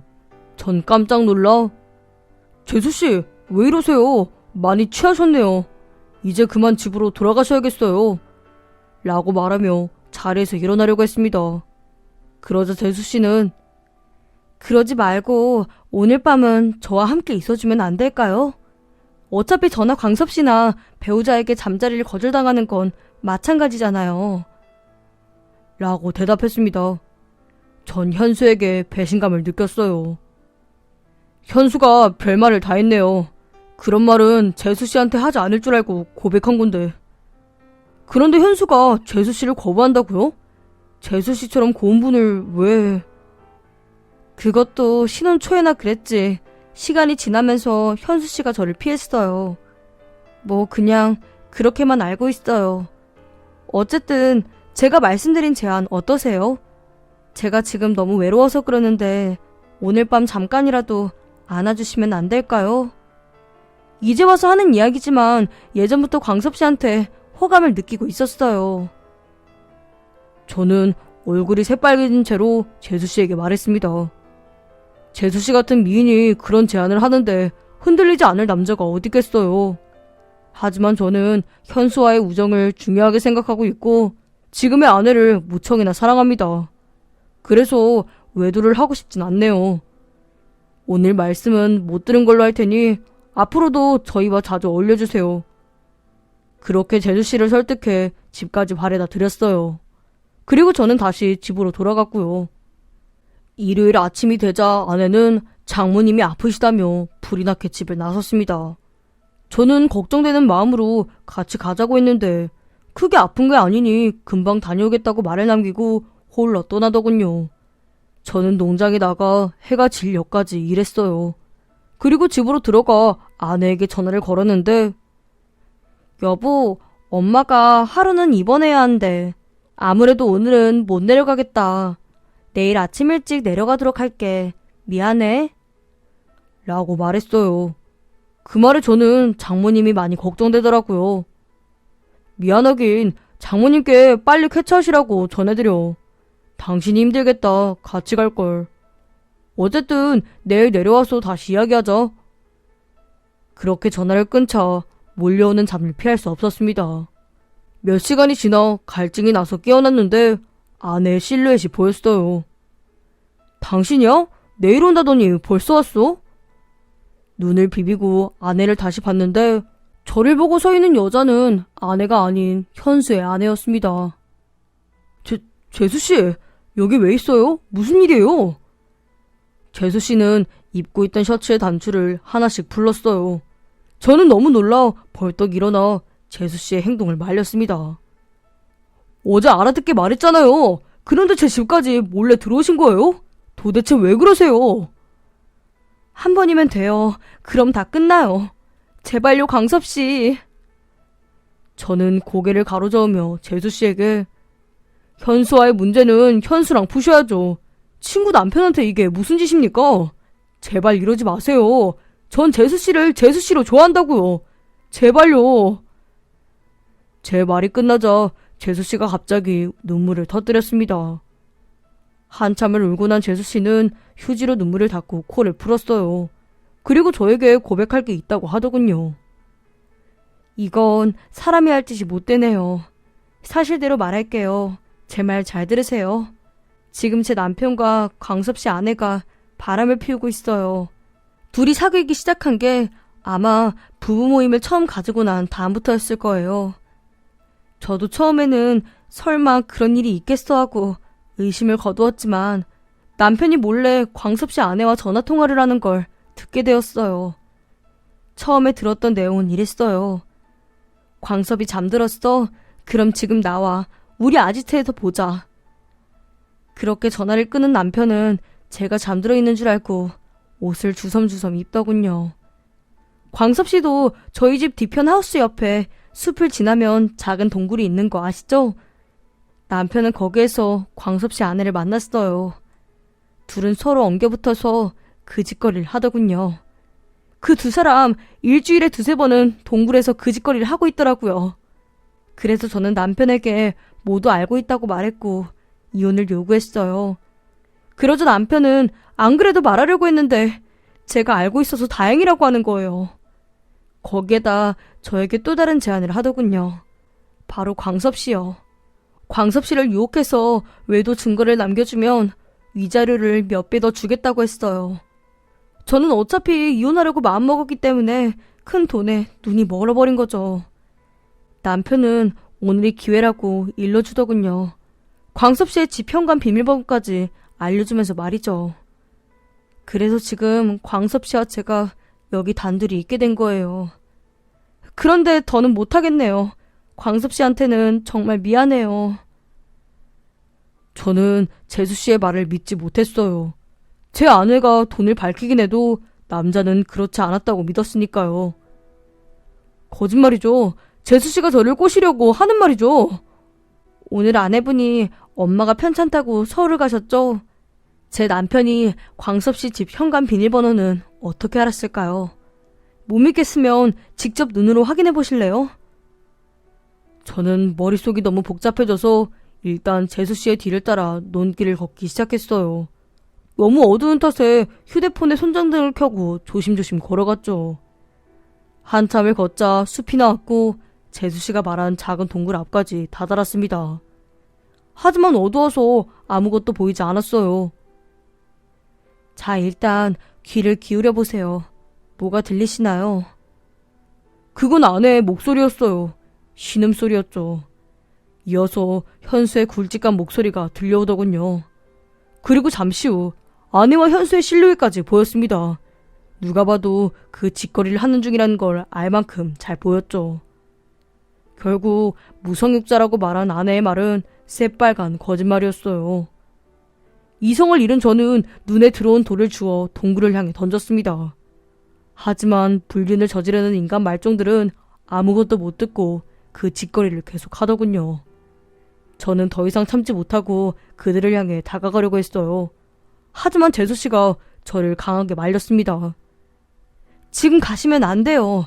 광섭씨가 주먹이라도 휘두르기라도 하면 저들한테 유리해져요. 일단 심호흡하시고 이성을 찾으세요. 저 두 사람의 외도 증거는 차고 넘치니 법으로 심판해요, 우리. 그리고 광섭씨가 아내에게 빼앗긴 모든 걸 찾아오세요. 알겠죠? 그 순간 제 머릿속에 떠올랐습니다. 장모님께 드린 노후자금 1억과 외제차 그 외의 것들. 저는 법이라는 심판으로 아내를 알거지로 만들어야겠다는 판단을 하게 되었어요. 그렇게 재수씨와 저는 왔던 길을 돌아가 각자의 집으로 돌아갔습니다. 다음날 아내는 슬픈 표정을 지으며 엄마가 많이 아파서 속상하네. 밤새 간호했더니 피곤하다. 나 좀 잘게. 라고 말하며 침대에 누워 눈을 붙이더군요. 저는 이를 바득바득 갈며 참았습니다. 이튿날 저는 농사일을 인부들에게 모두 맡긴 채 변호사를 찾아갔습니다. 재수씨가 준 외도 증거를 모두 가지고 말이죠. 거기에 부부관계를 거부하고 큰 돈을 요구한 사실까지 말했더니 변호사는 거액의 위자료를 청구하겠다고 말했어요. 저는 변호사 사무실을 나오며 아내에게 전화를 걸었습니다. 여보, 장모님 간호하느라 고생 많았어. 기분 좀 풀 겸 백화점이나 다녀와. 내가 준 카드 실컷 쓰고 말이야. 단순한 아내는 쾌재를 부르며 고맙다고 하더군요. 그리고 제가 집에 도착했을 때는 아내가 떠나 있었죠. 아주 잘된 일이었답니다. 저는 이삿짐 센터를 불러 아내의 짐을 싣게 하고 장모님의 집으로 짐을 보냈어요. 이 사실을 알게 된 아내는 바로 전화를 하더군요. 여보, 이게 다 무슨 말이야? 엄마한테 연락 받았어. 내 짐을 엄마 집에 보냈다고? 내가 보냈어. 나 당신이랑 이혼할 거니까 그런 줄 알아. 그리고 다시 여기로 올 필요 없어. 앞으로 서울에서 쭉 살아. 나머지는 내 변호사한테 물어보든가. 아내는 그제야 사태 파악을 한 것 같았어요. 연기를 하는 건지 모르겠지만 울먹거리면서 말하더라고요. 오빠, 내가 잘못했어. 오빠 친구가 날 꼬셔서 그렇게 된 거야. 정말이야. 그래서 둘이 나랑 재수씨를 바람 피우게 만들려고 계획을 세웠어? 너 아주 철저하더라. 그리고 무성육자라면서 아주 좋아 죽더만. 현수가 그렇게 잘해? 어디 그 자식이랑 잘해봐. 이제부터는 내가 너를 거부할 거야. 꺼져라, 조아름. 저는 카드사에 전화해 카드를 정지시켰고 현관 비밀번호까지 바꿔버렸습니다. 아내가 집으로 찾아왔지만 저는 문을 열어주지 않았어요. 몇 주 뒤 법원에서는 당연히 제 손을 들어줬고 장모님 핑계를 대고 가지고 간 1억의 돈과 거액의 위자료까지 두둑히 받을 수 있었습니다. 저는 그 위자료를 현수가 모두 지급해준 줄 알았는데 불륜을 저지른 두 사람은 벌써 헤어졌다고 하더군요. 변호사에게 들어보니 아내가 대출을 받아 저에게 위자료를 지급했다고 하더라고요. 그 말을 들은 저는 아내가 불쌍하지도 가엾지도 않았어요. 오히려 속이 시원했죠. 앞으로 그 돈을 갚으려면 고생 꽤나 해야 할 겁니다. 그리고 제 뒤통수를 친 현수는 마을에 소문이 쫙 퍼져서 더는 마을에서 지낼 수 없게 되었어요. 그 자식도 재수 씨한테 위자료를 엄청 뜯기고 나서 땅을 팔고 어디론가 이사를 했답니다. 그리고 현수의 아내가 저를 찾아왔어요. 저에게 사과를 하겠다고 말이죠. 그래서 전 재수 씨 아니었으면 아직도 바보처럼 당하고 살았을 거예요. 재수 씨는 제 은인이에요. 여길 떠나서 좋은 남자 만나세요. 라고 말하며 악수를 하고 헤어졌습니다. 그렇게 한 달의 시간이 지났어요. 저는 혼자 지내며 농사일에만 전념하고 있었는데 부모님이 베트남 여자를 만나는 게 어떻겠냐고 물으시더군요. 저는 생각도 안 하고 좋다고 말씀드렸습니다. 전처 같은 여자에게 당해보니 사람은 겉모습이 전부가 아니라는 걸 뼈저리게 알았으니까요. 그리고 며칠 뒤 비행기를 타고 베트남으로 가서 사랑스러운 신부를 만나게 되었답니다. 비록 말은 통하지 않았지만 서로의 감정을 공유하는 건 가능했어요. 우리는 베트남에서 간소하게 결혼식을 올렸고 한국으로 돌아와 살림을 차렸답니다. 제 아내는 전처와는 다르게 농사일을 스스로 나서서 도왔어요. 힘든 내색 하나 없이 말이죠. 게다가 우리는 잠자리도 너무 잘 맞았어요. 아내는 저를 한 번도 거부한 적이 없었고 오히려 저에게 더 가까이 다가오는 사랑스러운 여자였지요. 이듬해 저희 부부에게는 예쁜 공주님이 태어났답니다. 그 순간 저는 이게 바로 인생이고 천국이구나 라는 생각을 했네요. 세월이 조금 흐른 지금 저희 가족은 예쁜 공주님과 멋진 아들까지 내 가족이 되었습니다. 지금 제 인생을 말하자면 더할 나위 없을 만큼 완벽한 삶이네요. 앞으로도 그럴 것 같고요. 지금까지 긴 이야기 들어주셔서 진심으로 감사합니다. 안녕히 계세요.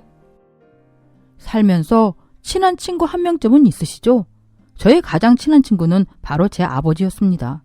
저는 아버지와 18살밖에 차이가 나지 않아 세대 차이 같은 것도 별로 없었어요.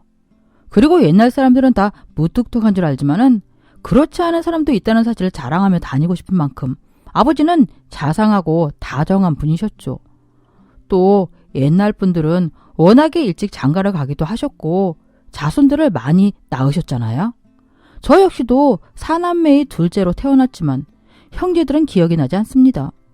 왜냐하면 제 형은 돌전의 천식 때문에 저 세상으로 떠났고 여동생은 태어난 지 얼마 되지도 않았는데 갑자기 열이 나서 천사가 되었다고 해요. 그리고 막내는 세상의 빛을 보려다가 잘못되어서 어머니와 함께 떠나버렸습니다. 물론 저도 어릴 적에는 잦은 열과 잔병치레로 고생을 많이 했지만 아들 하나는 꼭 지키고 싶으셨는지 저희 아버지는 저를 애지중지 키워주셨어요. 그렇게 홀로 남은 저를 위해 아버지는 어떤 날은 어머니가 되었고 어떤 날은 형이 되었고 때로는 친구가 되어주었죠. 결국 어머니의 숨결도 손길도 어느 하나 기억나는 건 없지만 그런 빈자리가 느껴지지 않도록 애쓰시는 아버지 모습에 더 굳건해지리라 스스로 많이 다짐하며 자랐습니다. 옛날에는 잘 사는 사람이 많이 없었던 시절이기도 했지만 저희 집은 참 힘들게 살았죠. 형, 동생, 막내, 그리고 어머니까지 짧은 기간 동안 4명을 살리기 위해 쓴 병원비를 10년이 넘어서까지 갚아야 했으니까요. 그래도 아버지와 저는 먼저 간 식구들에 대해 원망 따위는 전혀 없습니다. 아버지나 저나 다시 과거로 돌아간다고 해도 영혼을 팔아 병원비로 낼 수 있다면 그렇게 해서라도 고쳐내려고 했을 테니까요. 아버지는 늘 말씀하셨죠. 우린 돈이 없어서 못 구한 게 아니다. 그 당시엔 방법이 없어서 보낼 수밖에 없었던 거지. 그래도 난 최선을 다했다. 그래서 후회가 없어. 그렇게 아버지의 말씀대로 최선을 다하면 후회가 없는 삶이기에 저도 아버지도 정말 후회 없는 하루하루를 열심히 살았습니다. 그리고 중학교를 졸업하고는 방학이면 아버지와 공사장에 막노동하러 다녔습니다. 무거운 벽돌을 나르고 벽에 시멘트를 바르면서 아버지와 저의 우정도 그렇게 단단해졌죠.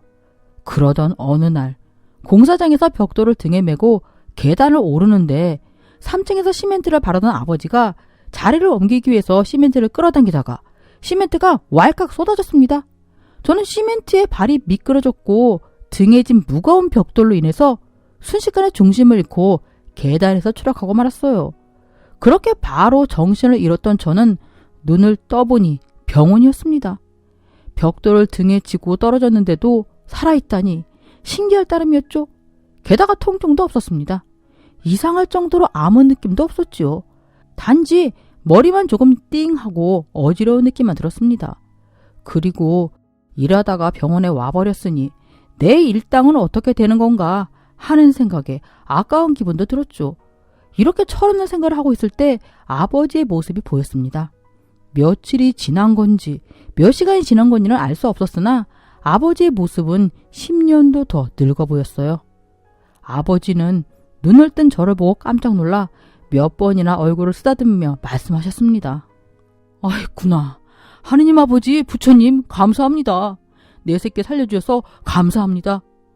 놀라셨죠, 아버지? 죄송해요. 저 근데 괜찮아요. 그 시멘트 아니었어도 저 워낙에 덤벙대서 잘 넘어지고 미끄러지고 그러잖아요. 내가 시멘트 때문에 속상한 줄 알아?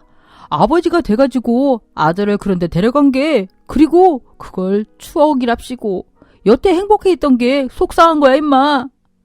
에이 울지 마세요 아버지. 저 진짜 괜찮다니까요. 근데 왜 이렇게 말이 느리죠? 이후에 저는 아버지께 말이 느린 이유를 듣게 되었어요.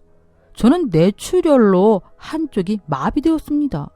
덕분에 저는 아버지와 뗄래야 뗄 수 없는 사이가 되었죠. 이렇게 본의 아니게 아버지에 대한 저의 불효가 시작되었어요. 물론 저는 혼자 거동도 할 수 있습니다. 10분 정도는요. 게다가 밥도 먹을 수 있습니다. 1시간은 걸리겠지만은요. 하지만 힘들어도 혼자 하다 보면 늘지 않을까 생각했고 그래서 많이 노력했습니다. 잠들 때마다 아침이면 좋아지는 상상을 했고 아침마다 잠시 동안이지만은 그런 기분을 느낀 적도 많았죠. 그런데 좀처럼 나아지지는 않더라고요. 매일 희망을 품고 살지만 또 매일 절망을 하며 그렇게 저의 세월은 지나갔습니다. 저는 신이 훌쩍 넘은 58살이 되어서야 아버지 없이 홀로 다니는 법을 배웠죠. 영원히 배우고 싶지는 않았지만 아버지께서는 벌써 준비를 하고 계셨으니까요. 사람이 천년만년 살 수 없는 거다. 그렇지? 그래도 네 엄마가 너한테 애비는 꼭 필요할 것 같으니까 외로워도 안 부르고 여태 잘 버티고 있잖아. 나도 가서 욕 안 먹으려면은 하는 데까지 해보려고 했던 거고. 근데 그래도 애비가 76이나 됐으니 슬슬 준비는 해야 되잖아. 그렇게 말씀하시며 씁쓸하게 웃으시는 아버지 표정에 생전 처음으로 겁이 났습니다. 처음 국민학교에 입학할 때도 이렇게까지는 떨리는 않았던 것 같은데 혼자 처음 휠체어를 타고 거리에 나왔을 때는 복지관으로 향하는 20분이 12시간처럼 느껴지더군요. 도착하기 전에 화장실이라도 가고 싶으면 어쩌나. 횡단보도 한가운데서 신호가 바뀌어버리게 되면은 어떻게 해야 하나 별게다 걱정이 되었습니다. 하지만 저는 화장실도 잘 참을 수 있었고 횡단보도 신호도 잘 건넜으며 아버지가 신신당부해 놓은 덕에 복지관에서는 저를 졸졸 쫓아다니며 귀찮을 정도로 잘 챙겨주셨습니다. 어찌나 챙겨주시던지 손주를 볼 나이에 애인도 만들어주셨다니까요. 제가 아버지 말고 마음을 터놓을 수 있는 사람이 생겼다는 게 정말 신기했습니다. 그 사람은 청각장애와 언어장애가 있는 농아인인데 수화할 줄 모르는 제 이 모양을 보고도 다 알아듣곤 했죠. 게다가 마음 씀씀이도 어찌나 예쁜지 그 고운 눈으로 다 말하더라니까요. 그렇게 이 사람을 만나서 사람이 말을 하고 안 하고가 중요한 게 아니라 마음으로도 이야기할 수 있는 거구나. 이런 게 마음이 통한다는 거구나 하고 깨달았습니다. 심지어 이 사람은 4년 동안이나 저를 데리고서 복지관에 가고 함께 시간을 보내고 또 끝나면 집에 데려다주고 귀찮고 힘든 내색 하나 없이 저를 챙겨주었죠. 나이는 저보다 6살이나 어렸지만 누나처럼 엄마처럼 포근했습니다. 그리고 이 사람은 젊을 때 결혼을 했고 아이도 낳았다고 하는데 남편과는 헤어진 지가 이미 오래라 연락도 주고받지 않고 어떻게 사는지 관심도 없다고 했습니다. 또 딸아이는 대학생인데 한 달에 한 번은 엄마를 보러 온다고 하더군요. 요즘 애들 말로 남친 생겼다고 딸에게 말했더니 제 얼굴을 보고 싶다고 했다는데 도저히 용기가 나지 않았죠. 심지어 요즘 애들이 똑똑한 만큼 고집도 세다고 들어서 혹시나 저와 이 사람의 만남을 불쾌하게 생각하거나 해방을 놓으려고 할지도 모른다는 불안감이 들었기 때문이었습니다. 그래도 어렵사리 이 사람의 딸을 만나기로 했습니다. 그래서 나중에 선볼 때 입으라고 아버지께서 사주셨던 양복을 그날 처음 입었네요. 그렇게 이 사람의 딸을 마주한 순간 아, 이 사람이 젊을 때 이런 모습이었겠구나 라는 생각이 들 정도로 이 사람과 딸은 아주 판박이었습니다. 웃는 모습도 예쁘고 반짝이는 눈망울도 아주 고왔죠. 그리고 다행스럽게도 저를 싫어하지는 않더라고요. 잘 챙겨주면서 둘이 잘 해보라고 하는데 어찌나 웃음이 나던지 요즘 젊은이들의 대범함은 정말 대단하더라고요. 제가 나이가 꽤 지긋한데도 불편하거나 어려워하는 기색 없이 쫑알쫑알 막힘없이 말하는 모습을 보면서 바라만 봐도 세상을 다 가진 듯 기분이 좋아지는 게 자식이라던데 내가 우리 아버지에게 이런 존재였을까 싶어서 눈물이 왈칵 쏟아지려는 거를 꾸역꾸역 참아냈습니다. 그날따라 아버지가 유독 보고 싶어졌어요. 저와 같이 있는 시간이 제일 많고 같이 살고 있는데도 말이죠. 그렇게 이 사람의 딸아이를 보내고서 이 사람은 자기도 우리 아버지를 뵙고 싶다고 하더라고요. 매일 집 앞까지만 데려다 주던 사람인데 갑자기 왜 그러나 싶었습니다. 저는 말없이 눈을 끔뻑거렸고 이 사람은 당당하게 저희 집으로 들어가더군요. 물론 아버지도 요양보호사나 복지사 선생님 외에 처음 집에 들이는 여자라 꽤나 놀라신 표정이었습니다. 그럼에도 이 사람은 허리를 굽혀서 씩씩하게 인사를 꾸벅하고는 공책에 큰 글씨로 아픈 사람이라 죄송합니다를 적어서는 아버지께 보여드리더군요. 순간 심장이 쿵 하고 내려앉듯 마음이 아팠습니다. 저 역시 이 사람에게 온전하지 못한 사람이라 미안한 마음이 들었었는데 이 사람 역시도 그런 마음으로 저에게 다가오는 것조차 오랜 시간 망설여 왔다는 현실이 쓰리게 느껴졌습니다. 그리고 새삼 깨달았죠. 우리의 존재는 남들에게 드러낼 때 미안함을 느끼며 살아야 할 운명이라는 걸 말입니다. 그럼에도 불구하고 아픈 사람끼리 만났으니 몸은 아프더라도 마음을 아프게 만드는 사람은 되지 말자고 다짐했어요. 이 사람이 다녀간 후로 아버지는 마음을 놓으셨는지 더 일찍 나갔다가 더 늦게 들어오셨고 종종 연락을 걸으셨습니다. 그리고 이 사람과 저는 더 가까워졌고 서로의 집에서 시간을 보내는 날이 늘어났어요. 게다가 저는 사랑의 힘 때문인지 전보다 할 수 있는 것들이 많아졌습니다. 물론 화장실은 아직 도움이 필요하지만 걸을 수 있는 시간이 예전보다는 많이 늘어났고 이 사람과 재활 훈련을 하면서 마비되었던 부분도 조금씩 움직일 수 있게 되었죠. 그러자 이제 세상이 좀 더 맑아져 보이더군요. 그렇게 집에서 컴퓨터로 조금씩 작업하며 돈을 벌고 있었는데 속도가 붙으니 예전보다 더 많이 일할 수 있게 되었고 더 열심히 해서 큰 집으로 이사가 셋이 행복하게 살았으면 좋겠다는 꿈도 생겼습니다. 그런데 어느 날 아버지가 갑자기 따로 살자며 엄포를 놓으셨어요. 애비 살 집 구했으니까 데려와서 살든지 지금처럼 각자 살든지 그건 마음대로 하고 나 나간다고 막지나 말아라. 아버지, 갑자기 그게 무슨 말씀이세요? 아버지가 머물 곳이 어디 있으시다고요? 집에 데려와 할 사람이 있으면은 제가 잠깐 나가 있어도 되고요. 야, 이 자식아, 넌 왜 이렇게 눈치가 없어? 이제 낮엔 그만 괴롭히라고. 내가 여태 네 뒷바라지 하느라 친구도 잃고 내 젊음도 잃고 다 잃었는데 언제까지 애비한테 짐이 되고 싶어서 그래? 짐이라고요? 제가 지금까지 아버지의 짐이었어요? 그러자 한참을 말이 없으시던 아버지는 혀를 차며 밖으로 나가버리셨습니다. 갑자기 삶이 허무하게 느껴지더라고요. 그래서 저는 한동안 기운이 없어서 밖에 나가지 못했습니다. 아버지가 걱정이 되니 찾으러 가고 싶어도 어딜 가셨는지 알 길이 없으니 막막할 따름이었죠. 경찰에 신고를 해볼까도 했지만 만약에 아버지께서 저처럼 옆에 누군가가 생긴 거라면 일부러 공개하고 싶지 않아 그럴지도 모른다는 생각에 그럴 수 없었습니다. 아버지와 60년을 살았는데도 저는 아버지에 대해 그 어떤 것도 알 수가 없더군요. 아버지는 저에 대해 모든 것을 알고 계시단 말이에요. 그래서 이기적으로 살았던 제가 믿고 답답함과 죄책감이 들었습니다. 아무것도 할 수 없고 아무것도 모르니 무기력하고 자꾸 우울한 기분만 들었죠. 제가 그러고 있자 이 사람은 걱정되어 살던 집을 정리하고 저희 집으로 들어와 주었고 제 이야기를 들으며 위로하고 다독여 주었습니다. 그리고 저를 대신해 아버지를 찾아주겠다고 했죠. 그렇게 이 사람은 저 대신 아버지가 일하던 곳을 가보았고 주변 분들에게 아버지에 대해 여쭤봤지만은 대화가 힘든 이 사람 혼자서 아버지를 찾는 것은 무리였어요. 그러다 보니 결국 저와 이 사람은 함께 아버지를 찾아다니기로 했습니다. 아버지가 잘 가시던 식당, 종종 도와주시던 가게, 운동 삼아 가시던 뒷산에도 가보았지만 찾을 수 없었죠. 그러다 문득 생각난 것이 병원이었어요. 아버지께서 고혈압이 있으셔서 약을 꾸준히 드시는데 약이 떨어지면 병원에 가야 하니 아버지가 올 때까지 병원에서 기다리기로 했습니다. 하지만 언제 몇 시쯤 방문하실지 몰라 저와 이 사람은 매일 아침부터 병원이 끝날 때까지 병원에서 아버지를 기다렸습니다.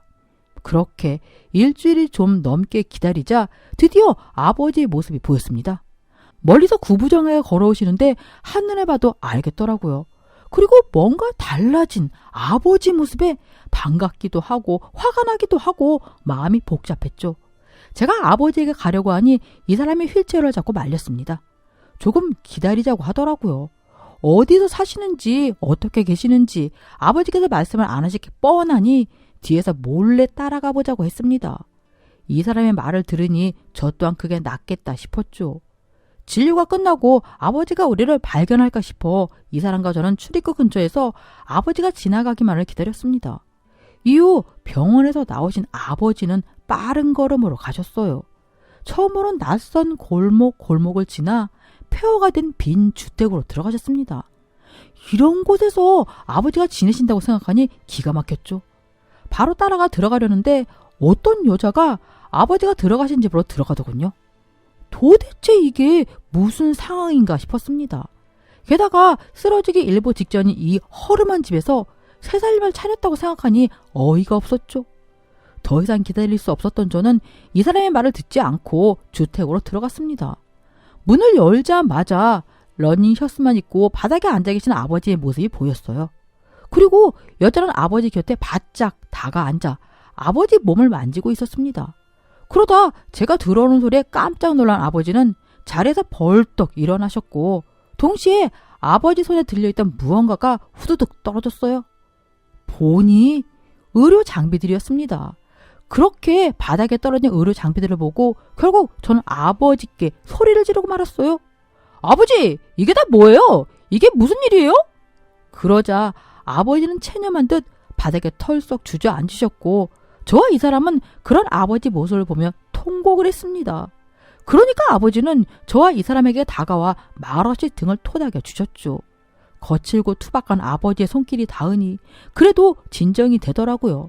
그렇게 상황이 진정되자 아버지께서는 차분하게 말씀해 주셨습니다.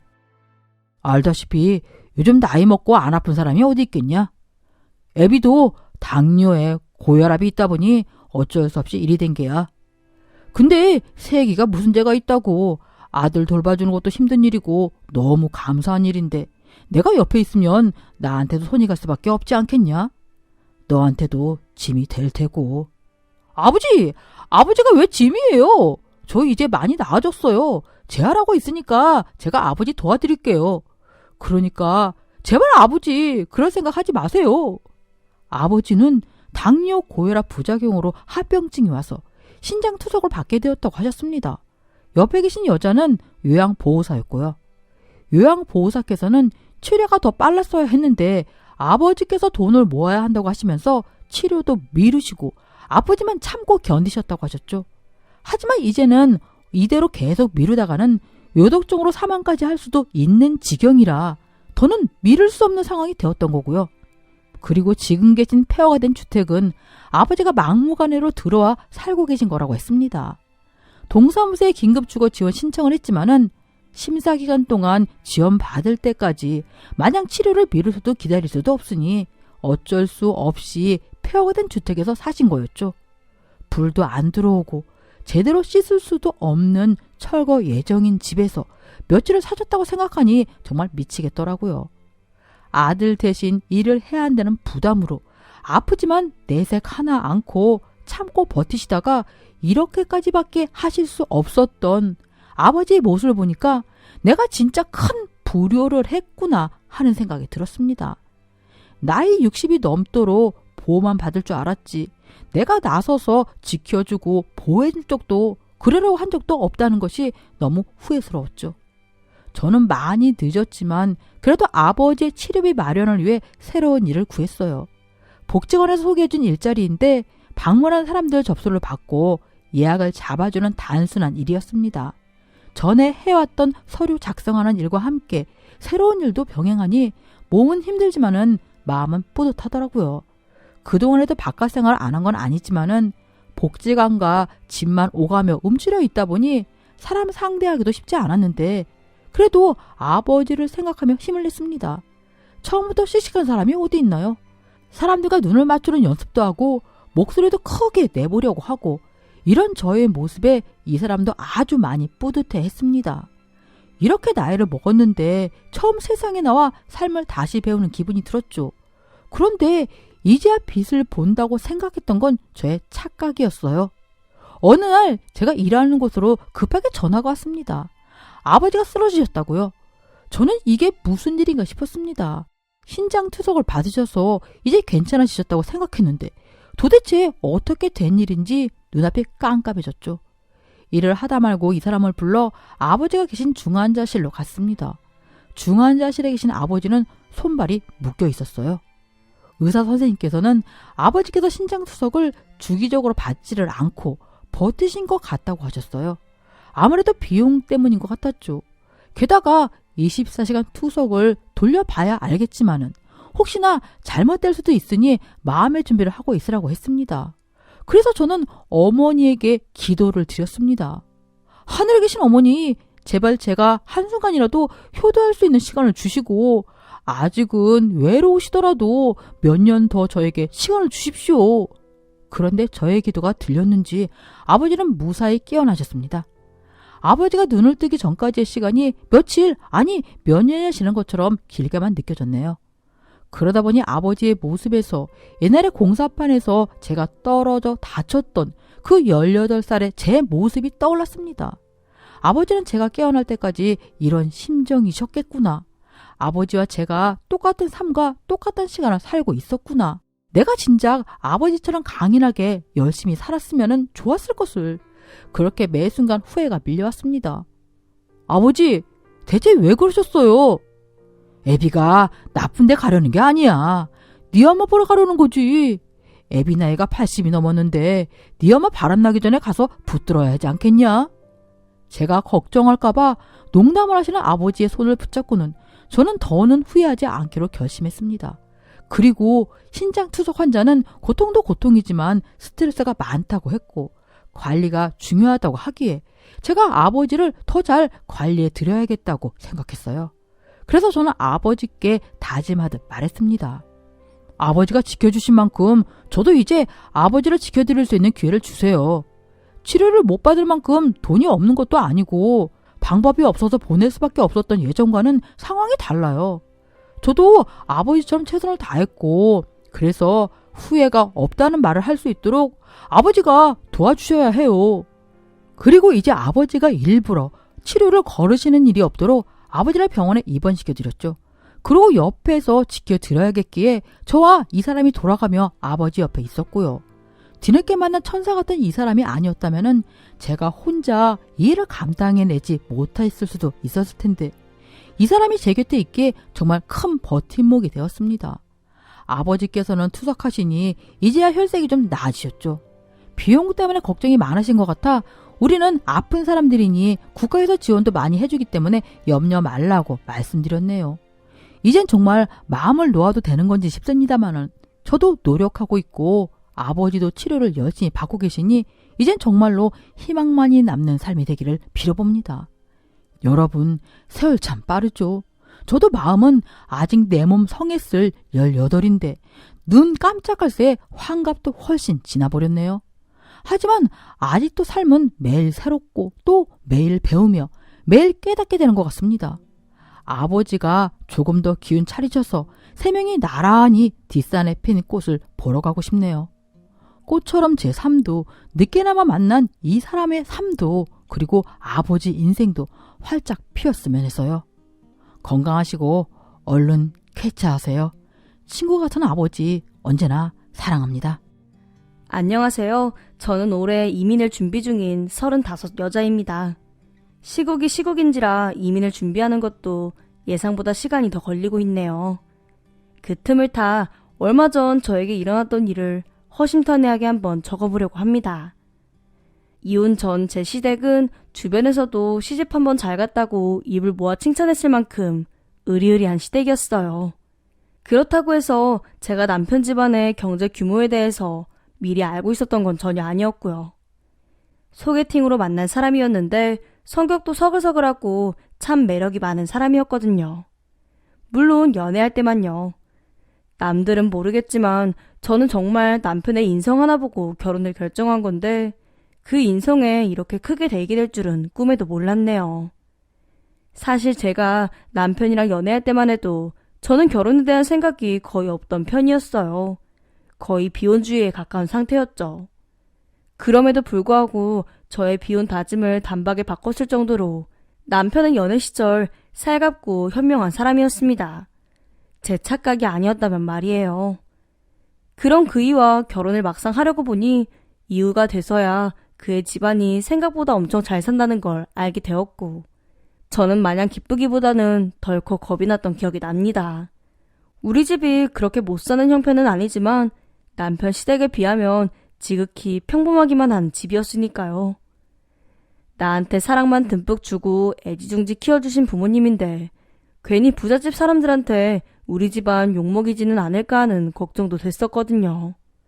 마치 드라마 속의 한 장면을 떠올리면서 지레 겁을 먹었던 거죠. 하지만 예상과 달리 시어머니는 저를 흔쾌히 받아주셨습니다. 처음 만난 자리에서도 집안에 대한 질문은 거의 한두 개 정도 하다 마시고 거의 저에 대한 질문만 하시더라고요. 몇 마디 나누며 식사를 하다 보니 마인드가 옛날 분이 아니시다 싶었죠. 하지만 결혼식을 올리고 머지않아 그 모든 생각들이 다 저 혼자만의 착각이었다는 걸 알게 되었어요. 별다른 해프닝이 있었던 것도 아니었고요. 그저 시모가 생각했던 시기보다 제 임신 소식이 늦어졌다는 거 그거 하나뿐이었어요. 그런데 그때부터 딱 태도가 돌변하시더라고요. 초반에는 그냥 아직 소식 없니? 정도로 물으셨던 어머님이 시간이 지날수록 하루가 다르게 날카로워지더니 한 번은 이런 말을 한 적도 있었습니다. 니들은 노력을 하는 거니 마는 거니? 다른 건 몰라도 애는 순풍순풍 잘 낳게 생겨서 받아줬더니 참 이런 게 배신이지 다른 걸 배신이라고 하는 게 아니야. 알아듣겠니? 라고 말씀하시며 벼랑간 버럭 소리를 지를 때도 있었어요. 황당하죠. 배신이라니요. 거기다 애 잘 낳게 생겨서 받아줬다는 멘트도 솔직히 충격이었어요. 배신이니 뭐니 하는 말을 처음 들었을 때는 상처를 너무 크게 받아서 한밤중에 남편 앞에서 엉엉 운 적도 있어요. 그럴 때면 남편은 울먹이는 제 이야기를 그냥 묵묵히 들어주면서 내가 미안해. 나라도 대신 사과할게. 라고 말하며 절 안아주는 시기였죠. 하지만 피는 어디 안 간다고 남편의 태도 역시 머지않아 바뀌더라고요. 시모의 폭언은 점점 심해지는데 제 눈물이 마를 새가 있었을까요? 모진 말은 아무리 들어도 쉽게 무뎌지지가 않으니까요. 그런데 남편은 끝도 없이 화를 내는 자기 엄마를 탓하기보다는 저를 답답해하기 시작했습니다. 하루는 울상이 돼서 안방에 들어온 저를 보더니 지겹다는 표정으로 이런 말을 하기도 했어요. 아, 또 왜 그러는데? 설마 또 우리 엄마 때문에 상처받았냐? 아, 이제는 좀 그냥 듣고 넘길 때도 되지 않았어? 이제 너한테 위로랍시고 해줄 말도 없어. 에휴, 나 오늘은 그냥 서재에서 잔다. 이러고 문을 꽝 닫고 나가버리기 일쑤였죠. 제가 무슨 남편 앞에서 이야기를 들어달라는 것도 아니고 고집을 부린 것도 아니고 그냥 죽상으로 방 안에 들어왔을 뿐인데 말이에요. 엄마나 아들이나 참 성격 한번 다혈질이다 싶었네요. 처음에는 그저 시모와 저의 트러블이라고만 생각했던 일들이 점점 남편과의 관계에도 영향을 미쳤던 건 아마 그때쯤부터였을 거예요. 하루가 다르게 남편과 대화하는 횟수가 부쩍 줄기 시작했으니까요. 그렇다 보니 임신을 위해 노력하는 시간도 점점 없어지고 있었죠. 저도 임신 생각이 없던 게 아니어서 나름 분위기라도 잡아보려고 노력도 많이 했어요. 그런데 어느 날 말도 안 되는 싸움 하나로 모든 게 엉망이 되어버렸습니다. 하루는 제가 평소에는 잘 입지도 않는 스타일의 옷을 입고 와인, 향초까지 준비해둔 적이 있어요. 남편이 퇴근하고 나면 오랜만에 이야기도 좀 많이 하고 분위기도 잡아보려는 나름의 계획이었죠. 그리고 퇴근 후 제가 준비한 것들을 본 남편은 분명 좋아하는 눈치였어요. 딱히 싫어하지 않았습니다. 그때까지만 해도 저는 이렇게나마 준비하길 참 잘했구나 하고 생각했고요. 그런데 오랜만에 분위기가 잡히자마자 남편이 정말 말도 안 되는 요구를 하기 시작했어요. 너무 수치스러워서 여러분들께도 구구절절 말하기가 민망할 정도로요. 저는 로맨틱한 분위기를 잡아보려고 한 건데 남편은 무슨 저를 돈 주고 산 사람 마냥 말도 안 되는 걸 시켜대기 시작하는 거예요. 처음엔 그냥 분위기 깨기 싫어서 어느 정도 수용하는 모습을 보여주었는데 무슨 똥개훈련 시키듯 별의별 걸 요구하는 남편의 태도에 결국 거절을 하게 되었어요. 그래도 기분이 상하지 않도록 나름 조심스럽게 말했는데요. 여보, 난 그런 거 해본 적도 없고 들어본 적도 없어. 그냥 우리 하던 대로 로맨틱하게 하면 안 될까? 제 말을 듣자마자 남편은 밥 먹다 돌이라도 씹은 사람처럼 표정이 확 굳어져서는 저를 획 밀치고 침대에서 일어났습니다. 당황한 제가 왜 그러냐고 물었지만 대꾸도 않은 채 휘적휘적 방 밖으로 나가버렸어요. 저는 그때까지만 해도 몰랐습니다. 침대 위 요구를 한 번 거절했다는 것 때문에 남편 놈이 시모보다도 더한 본성을 드러낼 거란 걸요. 그 일이 있고 약 일주일 동안 남편은 저랑 말 한마디를 섞지 않더라고요. 감히 남자의 자존심을 건드렸다나 뭐라나. 참 우습죠. 자존심이 얼마나 종이장 같길래 와이프의 거절 한 번에 저렇게까지 마음이 상하는 건지 말이에요. 처음엔 저도 쩔쩔매면서 남편의 눈치를 살폈지만 매일같이 저렇게 사람을 무시해대니 도대체 내가 뭘 잘못했지 싶기도 했어요. 그렇게 남보다 못한 사이처럼 지낸 지 어엿 한 달쯤 지났을까요? 저희의 서먹서먹한 낌새를 눈치챈 시모 역시 전보다 더한 눈치를 주기 시작하셨는데요. 역시나 저한테만 눈치를 주시더라고요. 지 아들놈은 잘못한 거 하나 없을 거다 이거죠. 툭 하면 저에게 자고로 여자는 생글생글한 맛이 있어야 하는데 그렇지를 못하니 남편이 집에 들어오고 싶을까? 아유, 넌 매사에 애가 왜 그렇게 목석 같니? 라고 합디다. 저런 류의 말을 한두 번도 아니고 정말 몇십 번씩 하니 세뇌 당하는 기분까지 들었어요. 진짜 내가 이상한 건가, 내가 잘못해서 남편이 저렇게 행동하는 건가 싶었습니다. 엎친 데 덮친 격으로 남편의 냉기는 도를 넘어서서 불륜으로까지 번지기 시작했어요. 다른 부부의 상황을 들어보면 우연히 바람피는 사실을 알게 되거나 열심히 추적한 끝에 알아차리는 경우가 많던데 저는 그렇지도 않았네요. 너무나도 대놓고 보란듯이 다른 여자를 만나더라고요. 물론 숨겨서 만난다고 해서 기분이 더 나아질 것도 아니겠지만 이건 저를 두려워조차 하지 않는다는 걸 의미하는 셈이니 솔직히 정말 죽고 싶었네요. 불륜의 시작은 이랬어요. 일단 남편은 툭하면 친구들이랑 모임이다, 회사 회식이다 뭐다 하며 기가 시간이 자정을 넘기는 것이 매일이 돼버렸습니다. 저 역시 처음이나 걱정했지 나중엔 신경도 안 쓰게 됐고요. 그러다 보니 한 날은 와이셔츠에 립스틱 자국이 하나도 아닌 여러 개가 덕지덕지 묻어있는 꼴을 보고야 말았는데요. 생각해보니 남편은 향수는커녕 섬유 탈취제조차 역하다며 뿌리기 싫어하던 스타일이었거든요. 그런데 어느 순간부터 코를 찌르는 듯한 향수 냄새를 풍기며 집에 들어온 것도 부지기수였습니다. 너무나도 대놓고 제 앞에서 이런 모습을 보여줬지만 제가 그런 점들을 보자마자 남편을 추궁하진 않았어요. 아시다시피 이미 냉전기류가 너무 오래 지난 상태였고 이 일로 제가 다그쳐봤자 너무나도 뻔뻔한 태세로 나올 것이 분명했으니까요. 그런데 해도 너무하다고 느꼈던 날은 제 앞에서 불륜 상대와 버젓이 통화를 하던 날이었네요. 제가 집안에 들어오는 소리를 정확히 들었으면서도 소파에 삐딱하게 앉아서는 능청맞게 이런 통화를 하는 거예요. 자기 일단 끊자. 좀 이따 밥 먹고 전화할게. 농담 그만해. 나중에 얘기해, 응? 무슨 우스갯소리를 주고받는지 아주 입이 귀에 걸려서는 간신히 통화를 끊던 남편의 표정을 봤네요. 저는 그 새끼 표정을 보자마자 이제껏 마음속에서 꾹꾹 눌러 담아왔던 분노가 문득 터져버렸습니다. 적당히 하지? 내가 얼마나 우습길래 이제 면전에서 대놓고 통화까지 하는 거야? 참나, 뭘 면전이야? 너 들어오는 소리 듣고 끊었구만. 진짜 면전에서 바람 피우는 게 뭔지 보여줘? 정말 뻔뻔함의 극치죠. 저는 그날 더 이상 이렇게는 못 살겠다는 느낌이 제대로 왔어요. 그래서 남편이 잠든 사이에 몰래 휴대폰을 들고 어두컴컴한 거실 한 구석으로 나왔네요. 살면서 남편 몰래 남편 휴대폰을 만져본 적이 없었는데 처음으로 열어보는 셈이었지요. 이 인간 제가 얼마나 만만했으면 바람피는 주제에 비밀번호조차 걸려있지 않더라고요. 바람피는 정황을 알아내는 과정이 이렇게 쉬운 것도 참 웃음이 나옵니다. 씁쓸한 마음으로 통화 내역과 사진첩 등을 살펴보는데 그 순간부터는 제 얼굴에 쓴 웃음조차도 지워지지가 않았어요. 제가 나름대로 생각한 남편의 불륜 상대가 있었는데요.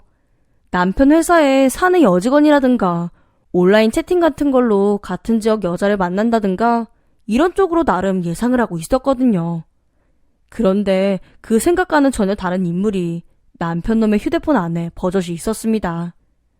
사진 속에서 남편과 볼을 꼭 붙이고 환하게 웃고 있던 그 여자는 바로 제가 아는 얼굴이기도 했어요. 바로 얼마 전까지만 해도 저와 제 식구들이 함께 만났던 인물이기도 했지요. 제가 사진을 한 장, 두 장씩 넘길 때마다 충격은 배가 되었습니다. 아슬아슬한 가운만 걸친 채 입을 맞추는 사진이 있는가 하면 욕조 안에 함께 앉아서 와인 건배를 하는 사진까지 있었거든요. 정말 기가 찼습니다. 왜냐면 그 여자는 바로 시모의 절친이었기 때문이에요.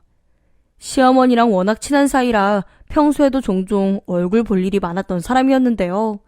저 여자가 어떻게 내 남편과 둘이서만 사적으로, 그것도 저렇게 은밀하게 만날 수 있었던 건지 도무지 감이 잡히지 않았어요. 무엇보다도 저 나이 차이를 뛰어넘고 서로를 이성으로 볼 수 있었다는 것 자체가 대단하다 싶더라고요. 그것도 단순히 나이만 많은 사람이 아니라 본인 어머니의 친구인데 말이에요. 제 상식선에서는 도무지 이해할 수가 없었습니다. 바람 한번 기똥차게 핀다 싶었네요. 솔직히 이 사실을 알았던 당일에는 당장 시모에게 전화를 걸 뻔했어요. 하지만 곰곰이 생각하다 보니 시모에게 당장 전화한다고 해서 나한테 무슨 득이 되겠나 싶더라고요. 그래서 한숨 내려놓고 더욱 신중하게 생각하기로 했네요. 그 고민 끝에 저는 남편이 바람핀 대상을 숨기면 숨겼지 바람핀 사실 자체까지 시댁에 숨겨주고 싶진 않더라고요. 그래서 다음날 저는 시모에게 무작정 전화를 걸었어요. 떨리는 목소리로 남편 행실을 말했고 이러한 이유 때문에 지금 분위기가 말이 아니다. 어떻게 해야 할지 머릿속이 엉망이다라며 허심탄회하게 제 속 이야기를 했습니다. 그런데 큰 기대를 한 것도 아니었지만 시모의 반응은 아주 충격적이었어요. 참, 그 얘기하려고 지금 아침 대바람부터 나한테 전화한 게냐? 어이가 없다 며느라. 애도 못 가지는 애가 네 남편한테 어떻게 굴었길래 내 아들이 바람까지 나니? 결혼한 지 얼마나 됐다고? 전적으로 제 탓부터 하는 시모의 반응에 저는 할 말을 잃었습니다. 온전히 저만 감싸주지 않을 거라는 건 예상하고 있었지만 그래도 조금이라도 자기 아들 잘못한 것 정도는 알아차리라고 말을 한 거였거든요. 그런데 자기 아들이 잘못한 건 정말이지 1도 모르더라고요. 아니면 알기 싫은 건지 지 아들이 바람이 난 상황에서도 며느리만 탓하는 시모의 말에 저는 화가 났고 이렇게 대답했어요. 큰 기대를 가지고 전화한 건 아니지만 이 정도로 제 탓만 하실 줄은 미처 몰랐네요, 어머니. 남편이 바람이 났는데 어떻게 제 탓만 그렇게 하실 수 있으세요? 예? 어머니, 정말 저를 뭘로 생각하시길래 이렇게 말씀하시는 거예요? 지 잘못은 생각해보지도 않고 지혜미도 아닌 시혜미한테 쪼르르 일러바치는 꼴이나 이렇게 시모한테 말대답 따박따박 하는 꼴이나 도대체 가정교육을 어떻게 받은 거니 너는? 계속 이런 얘기나 할 거면 끊거라. 더 할 말 없다. 제 욕은 물론이고 제 부모까지 옥보이고서는 일방적으로 끊겨버린 그 전화를 붙잡고 저는 한참을 뻥져 있었어요. 끄는 직후에는 솔직히 눈물도 나지 않더라고요. 어이가 없어서요. 시간이 좀 지나자 눈물이 나긴 했지만 이 전화 정말 잘했다는 생각이 갈수록 들었습니다. 오히려 마음을 더 독하게 먹을 수 있는 계기가 되었다고나 할까요? 그 후로 저는 날이 갈수록 이상하리만치 차분해져 갔어요. 그간 괴롭고 상처받았던 감정들과는 달리 오히려 더욱 머릿속이 깨끗하게 정리되는 기분이 들더라고요. 정말 남편에게 한 톨의 잔정도 남지 않았기에 가능한 기분이 아니었나 싶어요. 저는 충분히 고민하고 또 고민했습니다. 어떻게 해야 이 새끼를 한 방에 잘근잘근 밟아버릴 수 있는지를 끝없이 생각했죠.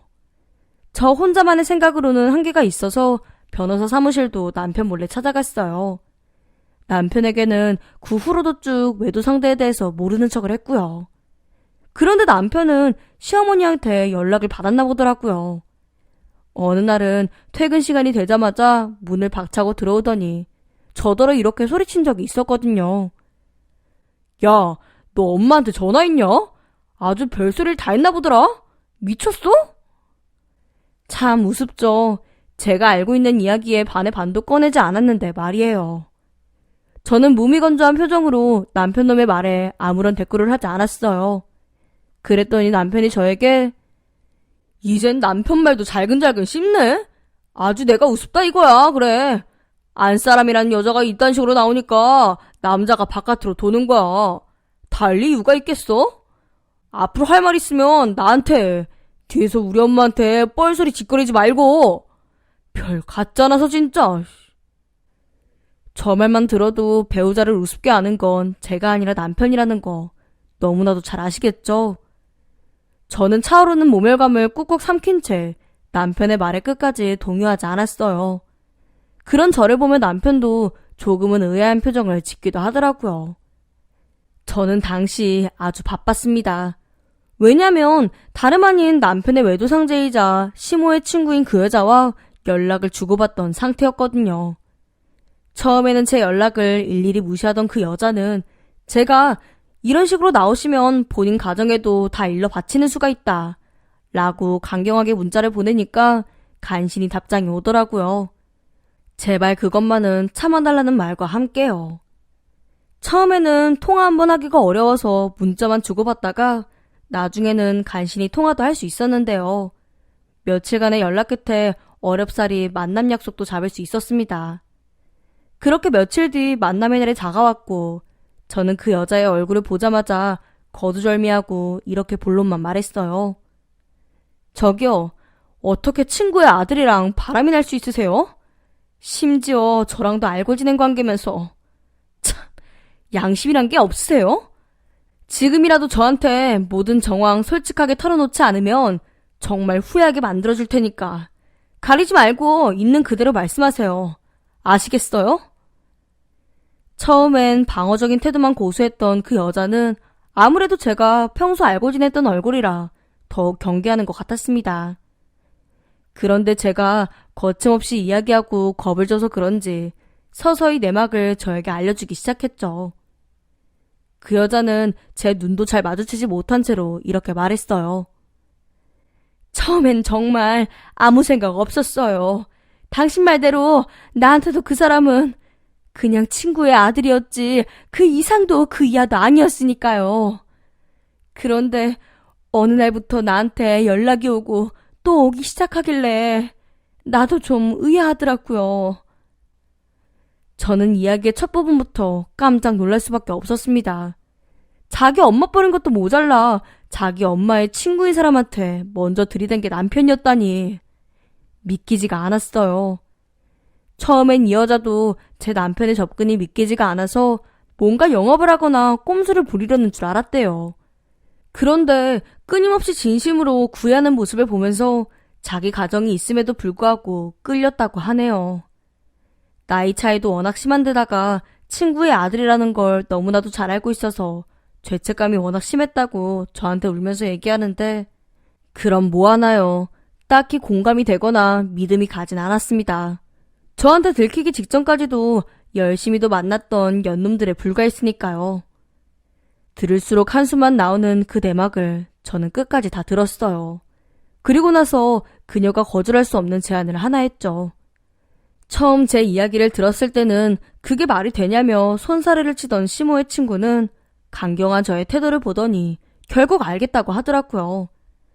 제 제안을 거부하면 제가 곧장 본인의 가정부터 파탄내겠노라 협박을 해서 어쩔 수 없이 수긍한 셈이에요.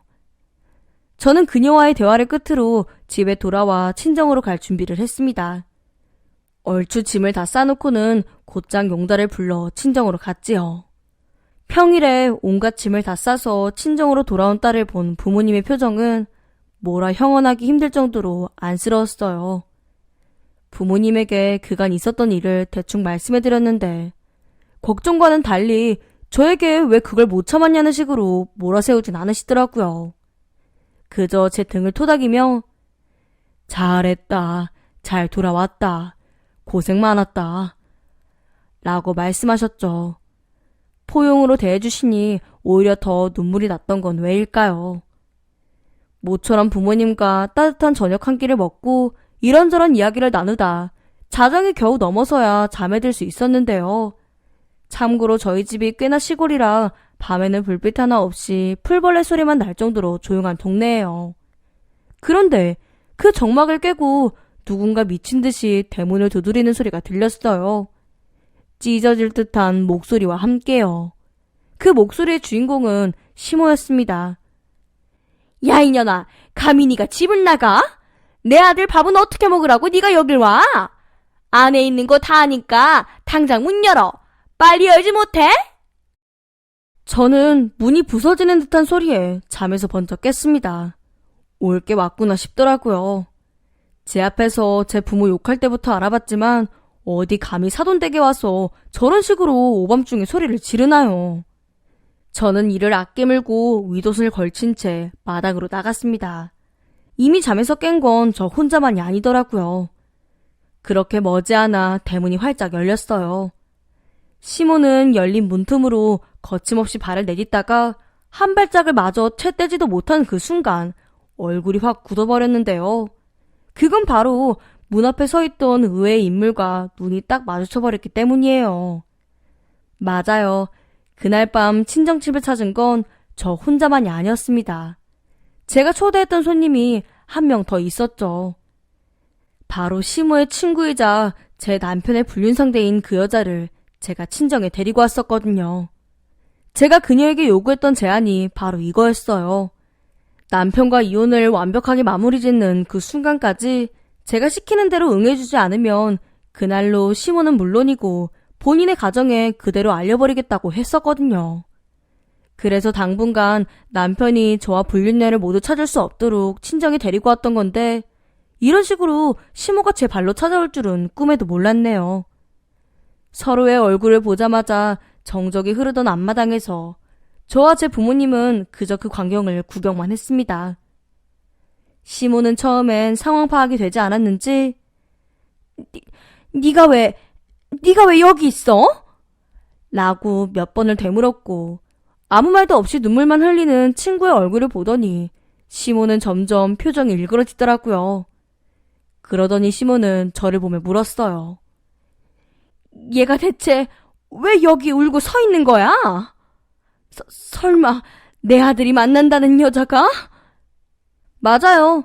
더 결정적인 순간에 선물처럼 알려드리려고 했는데 이렇게 제 발로 감히 사돈댁에 들이닥치셨으니 미리 알려드려야겠네요. 당신 아들이 만나고 다닌 여자가 바로 당신 친구였어요. 이제 좀 상황 파악이 되세요? 시모는 제 대답을 듣자마자 다리를 부르르 떨더니 마당에 철부덕 쓰러졌어요. 그러더니 한참 거품을 물고 졸도를 하더라고요. 그 꼴을 본 저희 아버지가 깜짝 놀라 119를 부르기까지 했네요. 그렇게 그날로 시댁은 엉망진창이 되었습니다. 제가 집을 나가자마자 시모에게 쪼르르 일렀던 남편은 본인이 무슨 일을 자초했는지 뒤늦게 알게 되었죠. 다음 날이 되어서야 저에게 바리바리 전화가 오더니 도대체 우리 엄마한테 뭔 짓을 한 거냐 묻더라고요. 저는 피식 웃으며 다 네가 자초한 일인데 누굴 탓하냐고 말하고는 끊어버렸습니다. 그 전화를 마지막으로 그 인간이랑 직접적으로 연락하지 않았어요. 변호사와 함께 차근차근 이혼을 준비했으니까요. 저를 너무나도 우습게 알았던 시모와 남편 덕분에 저는 수많은 증거를 손쉽게 손에 쥘 수 있었네요. 그게 참 비참하고 쓰라렸지만 이혼 준비에 있어서는 참 큰 도움이 되었어요. 또한 워낙 으리으리한 시댁 경제 규모 때문에 돈 난리가 나진 않았습니다. 오히려 돈으로 이 이혼과 모든 불륜을 막고 싶어하는 느낌이랄까요? 하지만 저는 뒤도 돌아보지 않고 그 인간들과 모든 인연을 말끔하게 끊어냈어요. 처음에 말씀드렸듯 지금은 이민을 준비하고 있고요. 처음엔 저 혼자서만 따뜻한 나라에 가서 몇 년 지내다 올 생각이었는데 부모님이 흔쾌히 따라 나설 의향이 있으시길래 온 가족이 함께 움직이기로 했네요. 더럽지만 부잣집 시댁을 만나서 그런지 경제적으로는 참 풍요로워졌거든요. 엄마 친구와의 불륜, 이 말도 안 되는 이야기는 제가 굳이 입을 열고 다니지 않아도 동네에 일파만파 퍼져나가기 시작했어요. 남편은 물론이고 시댁 식구들 전체가 얼굴도 못 들고 다닐 처지가 되었다는 이야기도 들었거든요. 처음에는 그저 이혼만 막아보려고 했던 시모였는데 상황이 이렇게 되니 아들 이혼이고 뭐고 본인들도 다른 지역으로 이사를 가려고 준비한다는 소식을 마지막으로 들었습니다. 얼핏 듣기로는 시모가 친구는 물론이고 아들이랑 연도 끊니 많이 하는 이야기도 들리긴 하던데 뜬 소문인지 진실인지는 모르겠고요. 저는 35이라는 나이에 이런 풍파를 겪었으니 이제는 저와 제 가족만 생각하며 밝은 생각만 하려고 해요. 이제 떠날 날도 며칠 남지 않은 지금 이렇게 여러분들께 속풀이를 하고 나니 한결 시원하네요. 제 긴 이야기 들어주신 모든 분들께도 이런 일들은 절대 일어나지 않기를 좋은 일만 있으시길 바랄게요. 감사합니다. 오늘의 사연에 여러분의 소중한 댓글 기다리면서 구독, 좋아요, 공유는 물론 알람 설정도 부탁드립니다. 그럼 오늘도 함께 읽어주셔서 감사합니다.